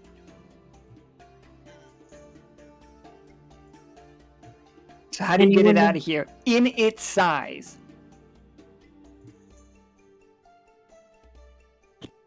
Are the reins still attached? Like, not the animals, but the reins. Yeah, I would say so. The reins are still okay. Then I have a very bad idea, but I need this for a friend. I need my friend back. I don't. Need boss back. I'm gonna. Guess it's time to. No, I guess we can start horsing around. Actually, this is. Oh dear. Now, Look, if before- anything now, happens, before- just make sure that this gets back and Kay is all right. Now, Adli, before you say something, and before y'all go transforming on me, Before you stab me, before any, Bonnie's just staring. well, I wasn't talking to you. So, anyways, what I'm saying is, before we start transforming stuff, how about we tie the reins to the gentleman, and we pull it with the gentleman. The gentleman becomes the beast. All right. We're pulling a cart with a cart. What is the energy that is pulling the gentleman though? We'll figure it out when we get. We'll burn that bridge when we get there. Let's get the reins. Right. So what we could do is attach it to the gentleman, and if it needs more power, then we could. Then us as animals can pull the gentleman, and then it can. Yeah, we'll figure it out. All right. All right. Either way, it's going to be better. It's going to be better than you trying to pull that cart without anything between us. All right. Yeah, because I would assume that with the item inside being live, the cart is also quite a live wire. So the first thing is to just get it tied. I am Oh. also. I'm sorry, Cash. Did you just say that the reins are also live? Yeah, I was just. I said the carriage. I not the rein. think carriage counted the whole thing. I think what we just said was the whole thing is live. Yeah, we're doing it live. We're live right now. Sick. We are going to O'Reilly's. It all came around. Okay, everybody. How do we get the reins, knowing that they are not super live? They're not. It's not the same as touching the item itself. What does it look like? Do we know, Adli? I'm gonna let you tell me what it looks like. Like, we know what it is, but what does it look like?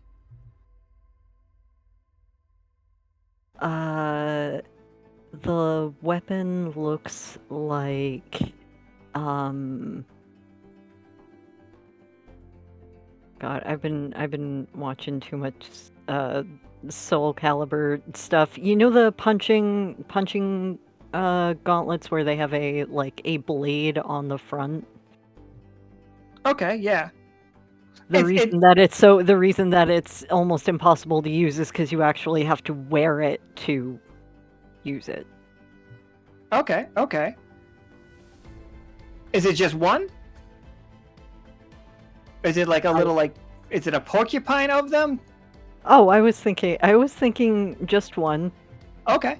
But like this one singular thing is, as it remains, if you guys keep it at 20 of level wise, it is not on the same level as the Curse Breaker, but I would say it's 2 steps down in legendary artifact of that. That is like the level of item that we're carrying this as right now. Just so you guys know that the weapon you are turning over to the Marquis, the vampire leader of the Obsidian Masked Vampires, followers of the Ku Claw, is an artifact. Yep, okay. Got it. I think they're cool guys, I'm just saying. I don't see any problem with this. I think they're cool guys. Alright, so how are we getting this harness going on? Like, I know Cass knows how to fucking set up a wagon, so like, I know for sure that we can hitch it, like do all the connecting things with Cass. But who's gonna grab those live wires? How much damage would I take if I grab it? Oh, I'm gonna say 2 without. I mean, 2 unless you roll a 20. Then you'll like you will prevent the damage with a 20. 1, you're gonna take 4. What is in the wagon that we're carrying? Are there any type of rubber, anything that it doesn't hold conductivity that we could use within the wagon that we rode? The wagon that you guys rode in is a weapon wagon. Like, you guys open the boxes. Like, if you open a cooler to grab yourself a nice Fanta, you just pull out a gun. That's my least favorite flavor of Fanta. It's just like the entire thing. Oh, go ahead. Nothing. It's like the entire thing is a gun. Like they can actually transform the carriage into a gun. It's all a gun all the way down. I have a question. Yeah. Somebody that hasn't been utilized this entire time, what can Midnight Shadow do? Oh, you know what? I bet it could lash. It could do a little tethering. For sure. Like, you've seen Midnight do those whip things all the time. I bet you could get it to do it. Oh, he'll try at least. Wait a minute. What are the wires? Are they metal? The whole thing is just live. It doesn't have to make sense. It's magic. Exactly. Well, the reason I ask is because I can turn metal into plants. No, but it's not. That's the thing. It's not. Yeah. They're just leather, but Yeah. it's just a very powerful weapon in the back. So that whole entire cart is live, and with how long it's been there, it's holding conductivity now. This seems like a dangerous idea. I think all those cracks that you guys are seeing in the ground is actually like where the lightning and electricity peels off and like rips through the ground. Well, If you guys get this tied, then I might be able to make sure it doesn't hit us. Yeah, Cass and Cash, give me your rolls. Let's see what you two do. Oh boy. Send that shadow. Alright, Cass rolled a success. A tough choice from Cash. Okay. So Cash, you can do this. You throw this tendril out. Okay, so you can ignore. Like, the safety peanut has been played, so you can decide that you didn't do this. Or you can choose between these two. You get the shadow out. And it's your first time, really using the whip to, go, that far and hold on to something. So it's gonna, drain you down to, 2 AP. I'm gonna take all but 2 of your AP away, and you're gonna be exhausted and unable to use Midnight Shadow again for the rest of this game. The other one is you can get it to work, but you suddenly realize Midnight Shadow conducts electricity. And you are going to get reduced to 2 HP. And with that one, if you go with that one, then you will learn that if something hurts the shadow, you will also take damage. But you will be able to do more with the shadow in the future. As much as every fiber is saying the first one, I'm gonna go with the second one. Absolutely. Man's gotta learn someday.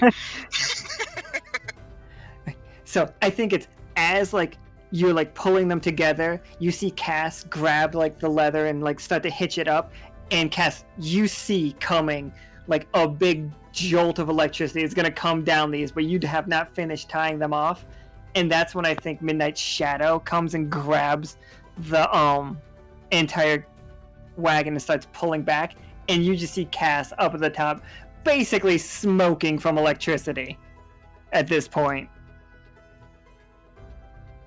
Oh, Cash smoking from electricity? Or Oh yeah, Cash. Cash is smoking from electricity. Adli is going to grab the celestial javelin and huck it directly up into the top of that cart so that it sort of acts as its own lightning rod to sort of try to get the Oh, lightning for to sure. stay over Absolutely. there. For sure, we can change how this looks. Like the whole thing starts like instead of it sending electricity, what that is just the foxfire, the St. Elmo's fire effect. Like so, you see a bolt of lightning is like. So the lightning's not coming from the wagon. This thing just draws electricity so much that being in contact with it,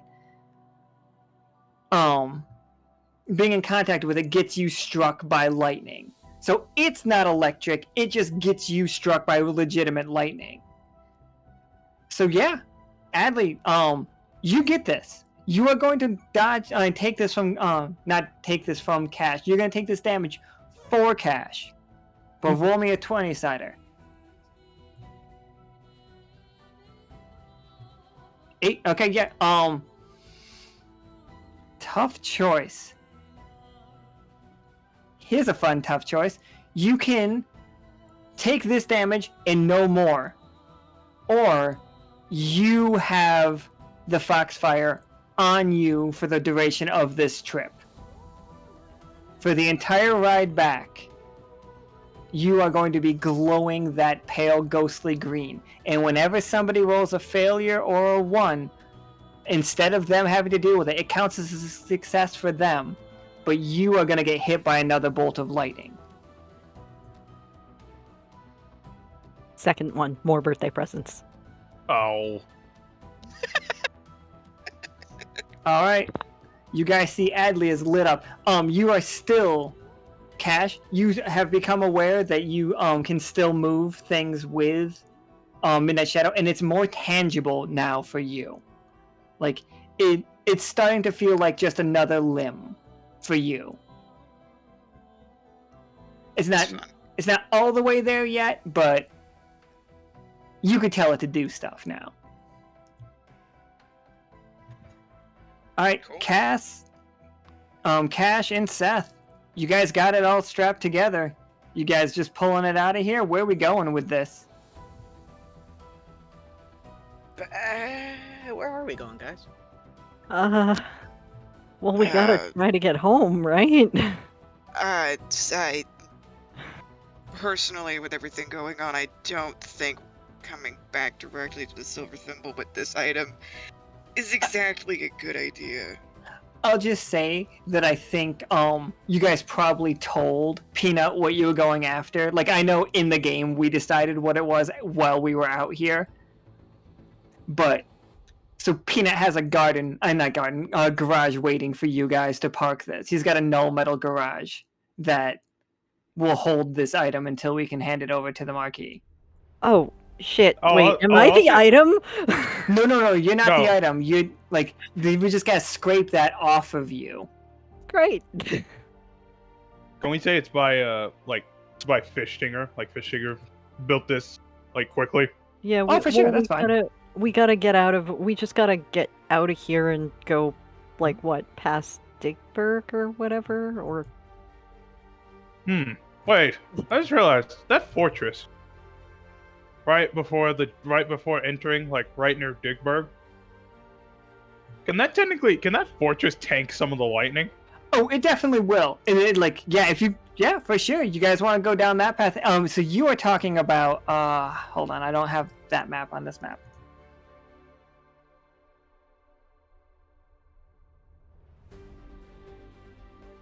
See, this is why I gotta like always do this because.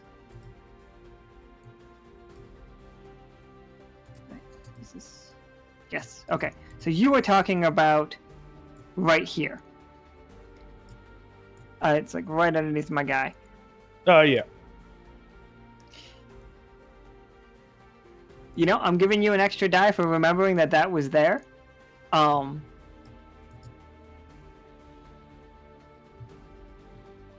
Yeah, so can each one of you guys roll me getting out of this? Hold on. We're just gonna, like, okay, we're just gonna run into a monster somehow.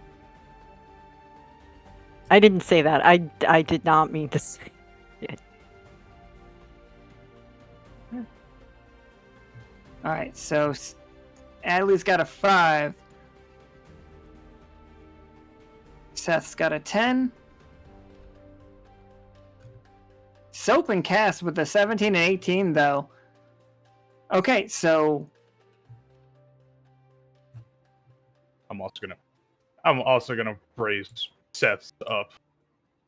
'Cause Okay. does that count towards the lightning? Yeah. Or? Oh, not towards the lightning, but it'll count towards this.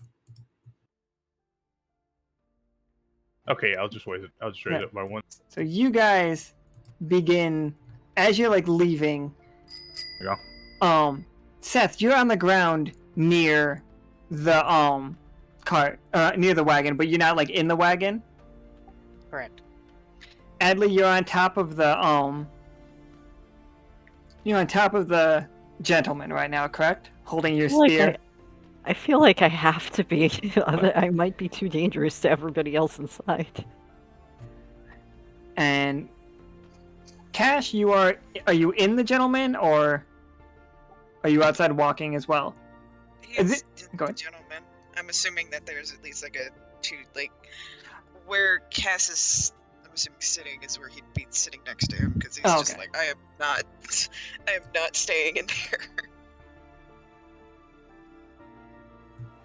So, Seth, you're the first one to notice it, and like you raised like your paw just before you put your paw down right on it. Like you would have, like if it wasn't raised, you would have stepped directly onto a cactus, as the entire area is surrounded by like razor sharp cactuses that were not here a moment ago.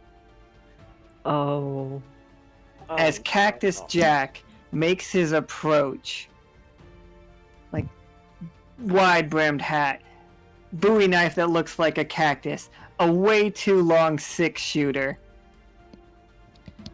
and he's just like, I think you have something I might want. Hey there, Jack. How's it been? Long time no see, right? Huh. Wait, you actually know him? Yeah. We go way back, don't we, Cass? Hmm. As he spins his revolver and puts it away. What you doing in my neck of the woods? Well, you see, I just came down here to get a wagon, that's all. Nothing much. Just a single wagon. That's all I needed. He's not actually that big. I just wanted to make him bigger so people in the chat could see him. And he's just like, whoa, mighty haul you got there. Why is that one glowing? Which Believe one? it or not, I used to do this all the time. Yeah, this is just a normal occurrence, obviously, as he lies through his teeth. Oh no, I believe you. I believe you. I know a thing or two about illicit goods. And then this cactus man winks at you, and it's wild. Okay. He just like looks back and forth. He's like, all right.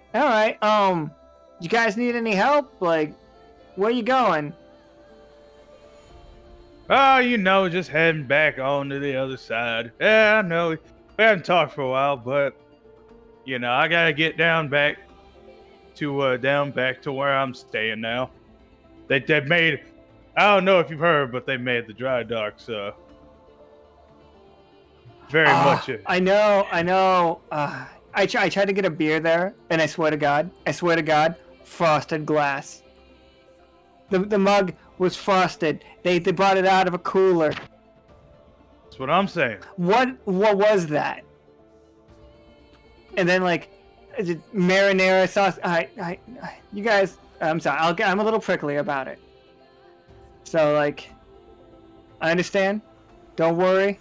We're gonna keep this area of Bonemeal. We're gonna keep this rugged. We're gonna keep this real. You don't tread on us. I like the way this man thinks. He ain't He ain't like them southern belles all the way up in the dry docks. Fancy petticoats. Just like I live dirty. All right, you guys. If you need help though in the future, if you Cass, next time you're in town, I got a job. We should work together on something. Make your old man proud. And like, I think he says that as a compliment, even though I know Cass wouldn't take that as a compliment. Cactus Jack is old school. Cass knows it's a compliment coming from Cactus Jack, knowing that how far him and Jack have been, going. Cass kind of turns around the whole crew. Cactus Jack has been here since just around the start of my bounty hunting, actually. Bonnie, looking over the side, Bonnie, is the thing with the book doing the thing again where it's changing? It's like, Bonnie's like, I don't want to ruin this for him. That man shot my nacho hat. So let's just smile and say... Yeah. Just I'm smile. not being... Okay. Yeah, it's real! It's real! It's like, this man's fucking crazy. Can I get out of the carriage though? Like, I really want to go home. Yeah! For your own safety, stay in the carriage. Yeah, guy he's talking to the plant. Can we go? Can we? Don't worry, Seth. I think you guys see Bonnie slip out of the window. Look, just stay with Seth. Seth, Yeah, Bonnie slips out the window and jumps on Seth's back. He's just like, go, go.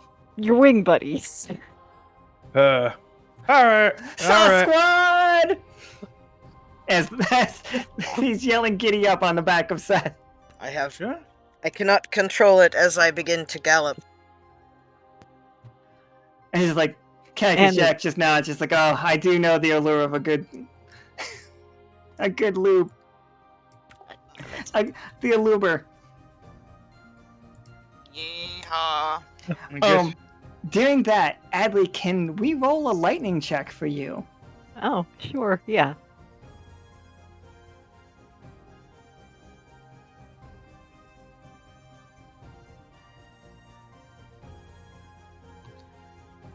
Tough choice. You know what? I'm actually going to remove that tough choice. You see, you feel the lightning bolt about to hit you. You are bracing for it. It's coming. The tough choice for you would be these two things. Do you take all of it? Just, get slammed down, but man,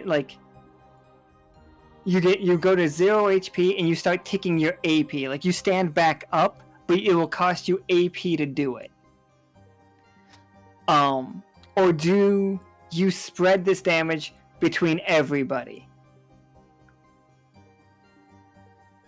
Adli doesn't want other people to take that damage.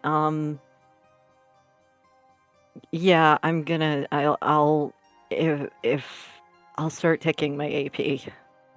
All right. So take 2 points away from your AP as this lightning bolt crushes you to the ground, and you see Jack even turn his head away from the brilliance of the light because he's wearing this cool cowboy hat, but he's like, "Phew.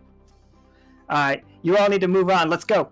And he starts running alongside the thing, moving all the cactuses in front of you. So Seth, each step that you are making is the perfect one, so not to step on any cactuses. And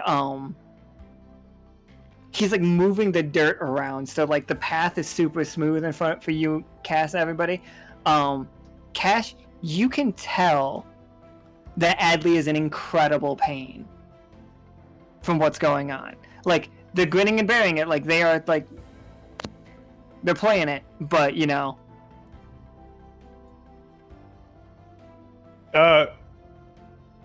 So how far is Cactus Jack gonna follow us? He'll follow you to the edge of the desert. Okay, so till the lightning kind of Till the lightning, yeah, that's gonna be dangerous for him. Okay, Just keep going. Before we get to the edge of the desert, I'm gonna have one quick conversation. It's just gonna be, Hey, Jack. As I'm like kind of, sort of, the carriage is still going. Jack, I'm part of this this crew. This crew is called the Wander Crew. By any chance, I know you probably met them. Well, I don't know if you've heard their name or not, but it's a pretty good crew, man. I think you'd like it. Definitely take us back to the old days. That's for sure. More big threats and stuff like that. Cactus Jack is just running and he's just like, how many of them got the stones of that one? Like he nods his head to Adli, like willingly taking these lightning bolts. I think Adli is repeatedly getting struck right now. I'm losing AP, but to get us through, can I activate my legendary when we get to the lightning wall? I mean, go ahead. I was just gonna say we're going past the fortress, so. Yeah, like once we get to the fortress, all right. I think like he's gonna stand, like he'll stop at the edge of the desert. All right, so let me show you where we're stopping. He will stop following you, like right here, like looking out over. Was a town called Fulgurlight? That's this one. As you guys like get near it, you will see lightning arcing every which way, like constantly just striking over and over again, like coming from the ground, coming from these machines outside. It is just a huge white fortress that you guys have never heard of anybody like coming from or going to, but it has always been there. So Adli, what's your legendary ability? What are you hitting this wall with as like this Cactus Jack is looking on? Oh, I did want to do one thing real quick. I did want to like. Go ahead. I did want to say I was like formally like inviting him, like recruiting him into the crew. Oh, absolutely. Yeah, I gathered it. Okay. Let's just see if Adli can impress him. I'm activating Celestial Champion. I've got to be at least. I'm assuming I was at 8 after that last hit. I'm assuming I'm nearing, or if not at 4.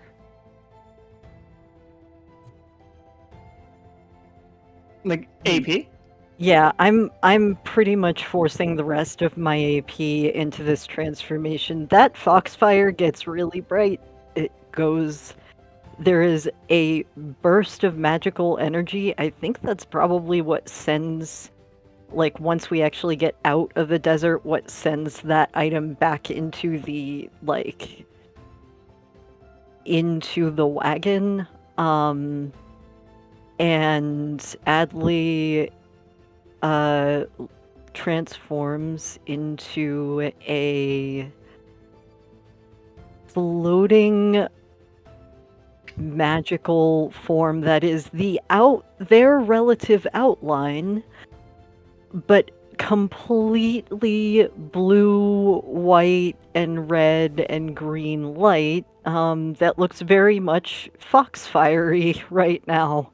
And they look like a little glowing star. They are floating above the carriage. They are no longer touching it. And they don't say anything. There's just a look of confusion and then a look back over at Cactus Jack with that same deep sense of gratitude that star creature gave Adli the first time that Adli had healed it in the plains south of Consonant when they were poaching it. Adli tries to project that feeling back to Jack just to be like, from the bottom of the core of my being, thank you for your help.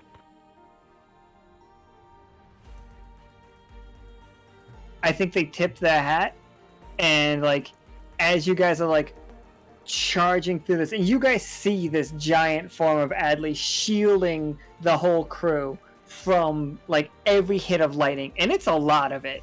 Like Adli's coming out of this smoking on the other side. And yeah, you make it. Did you guys have a small boat over here waiting for you? How did you guys get over here in the first place? That has to be like a boat, right? So, where do we think we are? We're going straight. Are we going closer to Gibbet, near Hymnal? We're dealing with the weird bicorns? I'm not ready to deal with the bicorns today. No. Remember that giant forge that Cass has always pretty much had, but I haven't used it since like the first game? That's what he uses to carry the gentleman on. Okay. But what about the big wagon? Does the big wagon float? Did we kill a lot of fish? This is going to be the unnecessary byproduct of that. I was gonna say, couldn't we just take the road up past Hymnal so that we could get to the water and then hail for boats? Adli speaking entirely telepathically now, by the way. They are making zero sound. Even their movements are making zero sound. They are currently a 8-foot tall pillar of light that looks like the outline of what they look like.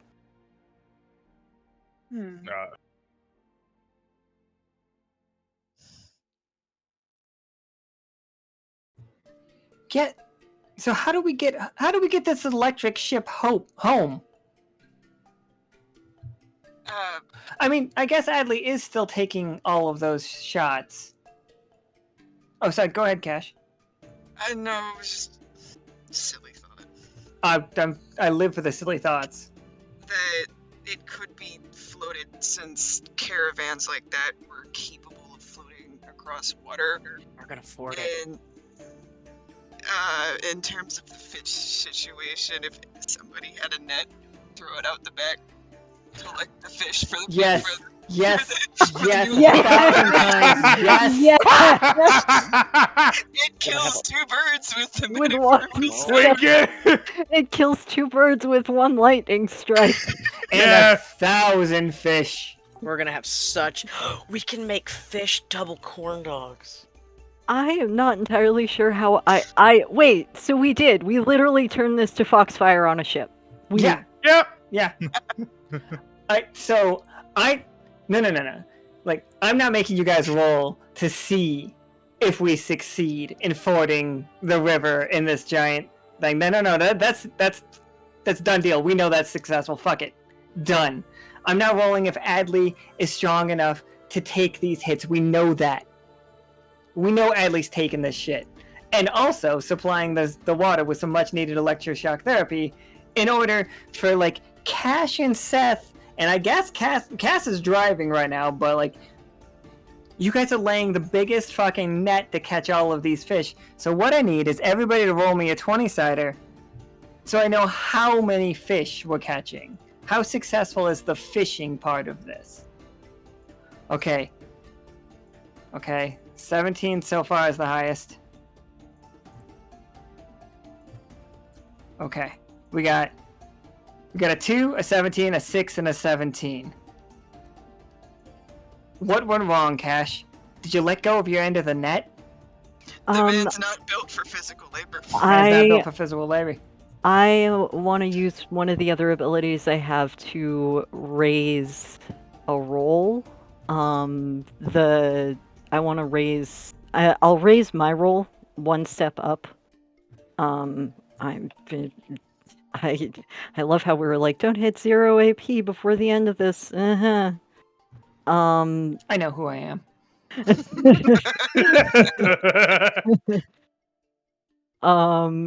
I'm gonna spend, I think it's 2 AP for Celestial Amplification to raise the category of my roll. But all that is Adli's really, like, Adli's I guess it's actually oddly wing-like arm reaching down and hooking their fingers through the net and pulling it so that it relieves Cash from actually having to hold it. So that full success can take the place of that too. Absolutely. You rolled a 6 though. You raised your category. It's like good, but don't worry. Yeah, that's absolutely great. I was using the celestial amplification to increase my roll so that I could take over holding the net for Cash. Absolutely, and like I think you also see like Midnight Shadow like reaches out and helps like Cash. So like all three of you are holding this net and just reeling in so many fish. Okay, the two. Midnight and I trained together a lot. Hi, buddy. So that is you two. So Seth and Cass, what are we catching? I rolled a 2. What's that? I rolled a 2. You rolled a 17. You rolled a 17. I was blue. Oh shit, you're right. I have color. I'm pink, so that was mine. You're good. I'm not used to being this color, so I'm very confused. Ignore the card I just played then. I don't want to catch any cephalopods for specific reasons. Absolutely. Let's go with. Is this fresh or saltwater? Yes. Cod. Tons of cod. For sure. And Clean fish. all right, so that the majority of it, tons of cod. Cass, what is one huge thing? What is really big? What is just like? It's like one of those things. It's like, oh shit, that doesn't belong in the net. Like when you catch a shark, it could be food or friend or anything. What else is in this net? You said it. No.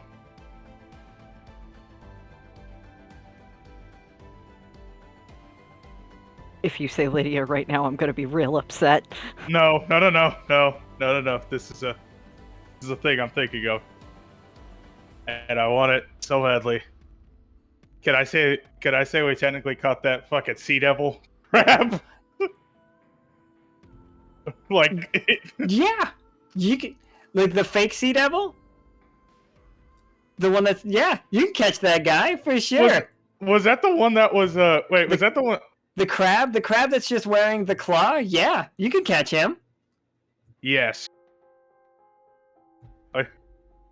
Yeah, and he's so full right now. Like he's got so like the last time you guys saw him, he was super emaciated, and like, but now it's just like imagine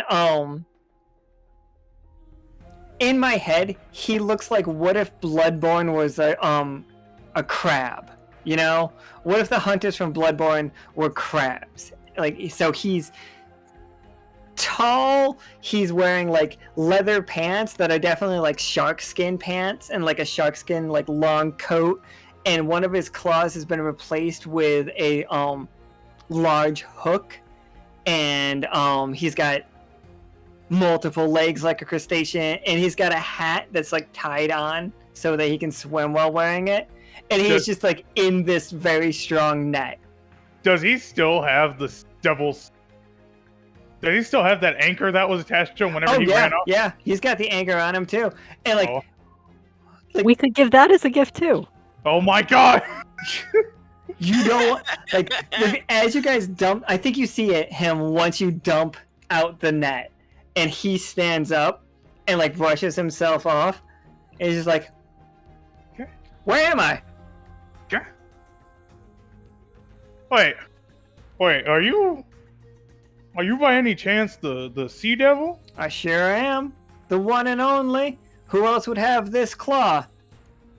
A hook. Anyways, Bonnie! Bonnie's looking at him as is like Bonnie walks up to him. And he's like, Bonnie motions for him to come down, and the guy goes all the way down, and he says a couple words. And like suddenly the crab guy snaps straight up, and he's just like, oh, You're the new crew. All right, okay. And he's just like, and you see him like twist his the hook off of his hand, and he gives it to Bonnie. This man is not the Sea Devil, and he never was. And you suddenly realize, oh no, that's not the Sea Devil. And like he is missing a claw, but it's cool with it. It'll grow back. And he's just like, yeah, cool. And he walks up and he's like, oh, where do I sign up? I guess I'm the new recruit. We get two. Wait, did we just episode ends right there. Wait, Yeah, did we just Adli- get 2 new I think- recruits off of this, by the way? Yeah, Adli was just gonna turn to Bonnie and go, "What did you say?" I think Bonnie is just like looks up. He's like, oh, nothing. And like he starts just like whistling, and I think you guys, it's impossible not to know that he's whistling Whistle Stop. I think at that point, that's also probably when Adli goes from 8-foot tall person made out of starlight to 3 feet tall and going, "Oh wait, I'm tired." Bonk. Like, yeah, he definitely, like Bonnie's just like, yeah, you might want to get them to the hospital. Peanut's waiting in the garage. Wait, can I do one quick thing before the episode ends in that Sure, case? sure, absolutely, yeah. Cast heal. And he's gonna pull Adli into a hug and just pat him on the back and be like, Kay would be so proud. Blink. Really? Oh, very much so. Guess.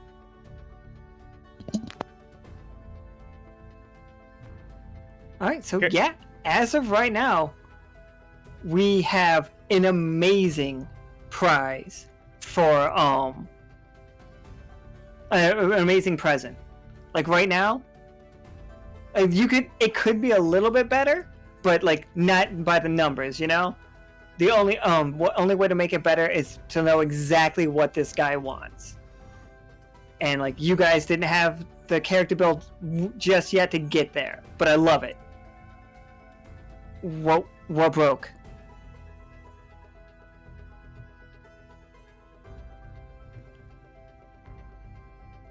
That is Really?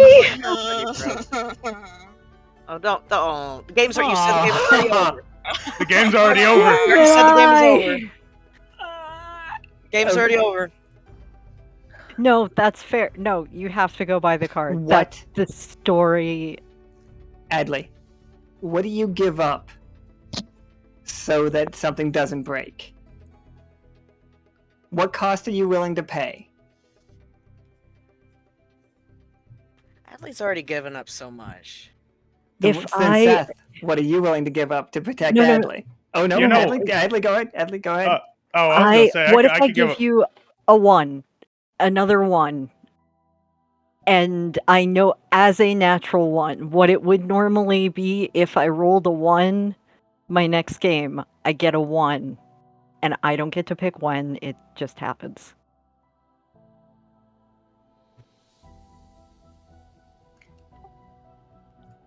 If that's not enough, I'll double that offer. No, that's fine. We're perfectly good with that.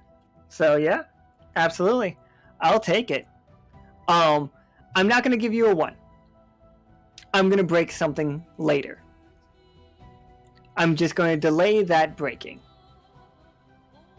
Like this isn't going to break. You saved this. This is perfect. This is still the roll of a 20. Like this, the Marquis is gonna love. He will reward you. Like this is right now top of the leaderboard for items. Like this is a thing that like I think if one of you guys wanted to take this and use it instead of like turning it in, this is basically like the strongest thing any of you have, basically. It's even better if we tape the gift card on there. Duh. The gift card is the item's a 19 with the gift card. It's a 20. Let me tell you. Or it's one way or the other. I can't tell. He's a saucy fucking boy, guys. He's so saucy. I You guys do have. He has lubes for days, just like dishes and dishes and dishes and dishes. I do have a request that I'd talk to Krieg later about opening one of these locally. Just like fucking get the lubes. Wait, I have one more question. So with the whole Cactus Jack situation, you said that he is now like... Cactus Jack will work with the crew. This guy's a recruit. Okay. I don't want to like recruit two people so strongly like that, but like this storyline wise, the fact that you decide to catch him is very funny. Oh, well, it was in the ocean, of course. You gotta go in the ocean. There's Bonnie, you know. I don't. Oh, Stefan loves the lube restaurant. Oh no. It's fucking. It's just like, what's this one? Baby oil. Oh no, that's gonna hate it. That's okay. Nobody needs to know. I'm just gonna lean on Cash and like everything will be okay. Knowing that something else will break. You know what the worst thing, Cass? You know what the worst thing? After these three get back, and like in Bonnie too, like after those four get back to Silver Thimble, they're gonna talk nonstop about the fucking lube restaurant and how authentic it is to that experience. They're gonna be like, yeah, it's just like it's so authentic, it's so Bonemeal. And then everybody's gonna in their head's gonna be like, oh man, fuck, I know Bonemeal's like famous for chicken wings and like and mozzarella stick guns and pew pew fake glass. This restaurant and universe is equated to how Texas Roadhouse is to Texas. It might be time. Oh yes, definitely. Hey, Texas Roadhouse, that has to be authentic. There's peanuts everywhere. They don't do that here anymore because of health reasons, health concerns. I am now officially going to have like a jailbreak at some point, just so I can release all the outlaws back into the wild. There has to be that. I can't. It needs to be a wild. It needs to be the wild again over there. Once we do the aliens thing, I'm definitely making a drink that's just called a saucy boy. I am definitely planning a jailbreak over in Bonemeal, just so I have outlaws to trash this place. Trick me into helping you, it'll be hilarious. I probably would too. This was just a game of all of my favorite NPCs that I've decided to make in the last couple days. Like, because I absolutely love Purpose and Bubblegum. They're my favorites. Look at these two. I fucking love them. They're really cute. They're horrifying, but they're cute. And by horrifying, I mean I'm scared of them. I really love Cactus Jack. Cactus Jack, also just a true winner. I was just like, oh man. I love Bonnie, and I like Bonnie. Oh yeah, did Cash ever actually tell us what was going on with that disappearing centipede thing? I'm sure Cash has the ability to tell you at any point in time what the diagnosis was. Like I said, I think in the moment to keep Adli focused, he didn't say it immediately, but he will say it later when not out in the fields and, you know. So yeah, this game was great. I hope you enjoyed it, Adli. This was absolutely amazing, actually. Thank you so much. Shit went off the rails thank all of you. Yes, thank all of you for like absolutely just having this go buck wild. I'm so glad I was able. I'm so glad we were, as a whole group. I'm so glad we were able to go like entirely in a different direction. I don't know whether to love or hate Lube Restaurant. I never got to use this map, so just look at this real quick. We never did it, but... that's the big red? Cool. Oh! That was the other big red, but we never, like, that was a different time we could have fought it. Like, if we fought it like it was a train. Because I had it designed also, like, hey, what if it was a train fight? Oh We're my sort of god! going to Damn! suplex this. I'm sorry. I need everybody to know that was on the table for something that could have happened. Oh, no, So man. we could have picked up the gentleman, and this would have been a thing. Oh, Yes, we could have had the race. I'm just Man. You could. It could always happen again. I mean, there's always a chance. oh yeah. I just realized, Alan, you did just say you could suplex Big Red. Oh yeah, somebody could. I'm sure. It's a weird game.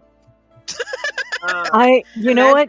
You know what, Centipede Cass? games. I believe someone is large enough to suplex Big Red. Tarkus? No. we heard how good your suplexes were. We need just the Iron wondering. Giant.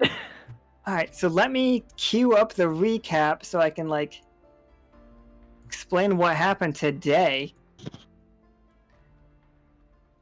All right, so we started off this was Adli's birthday and the beginning of the arc, the Dance Macabre, and we started off with Adli being sad in Kay's hospital room as Kay is encased in obsidian that does not appear to allow magic in or allow magic out. We do see signs of life via Kay's lightning sparking inside there once in a while, but other than that, we can't get information in or out.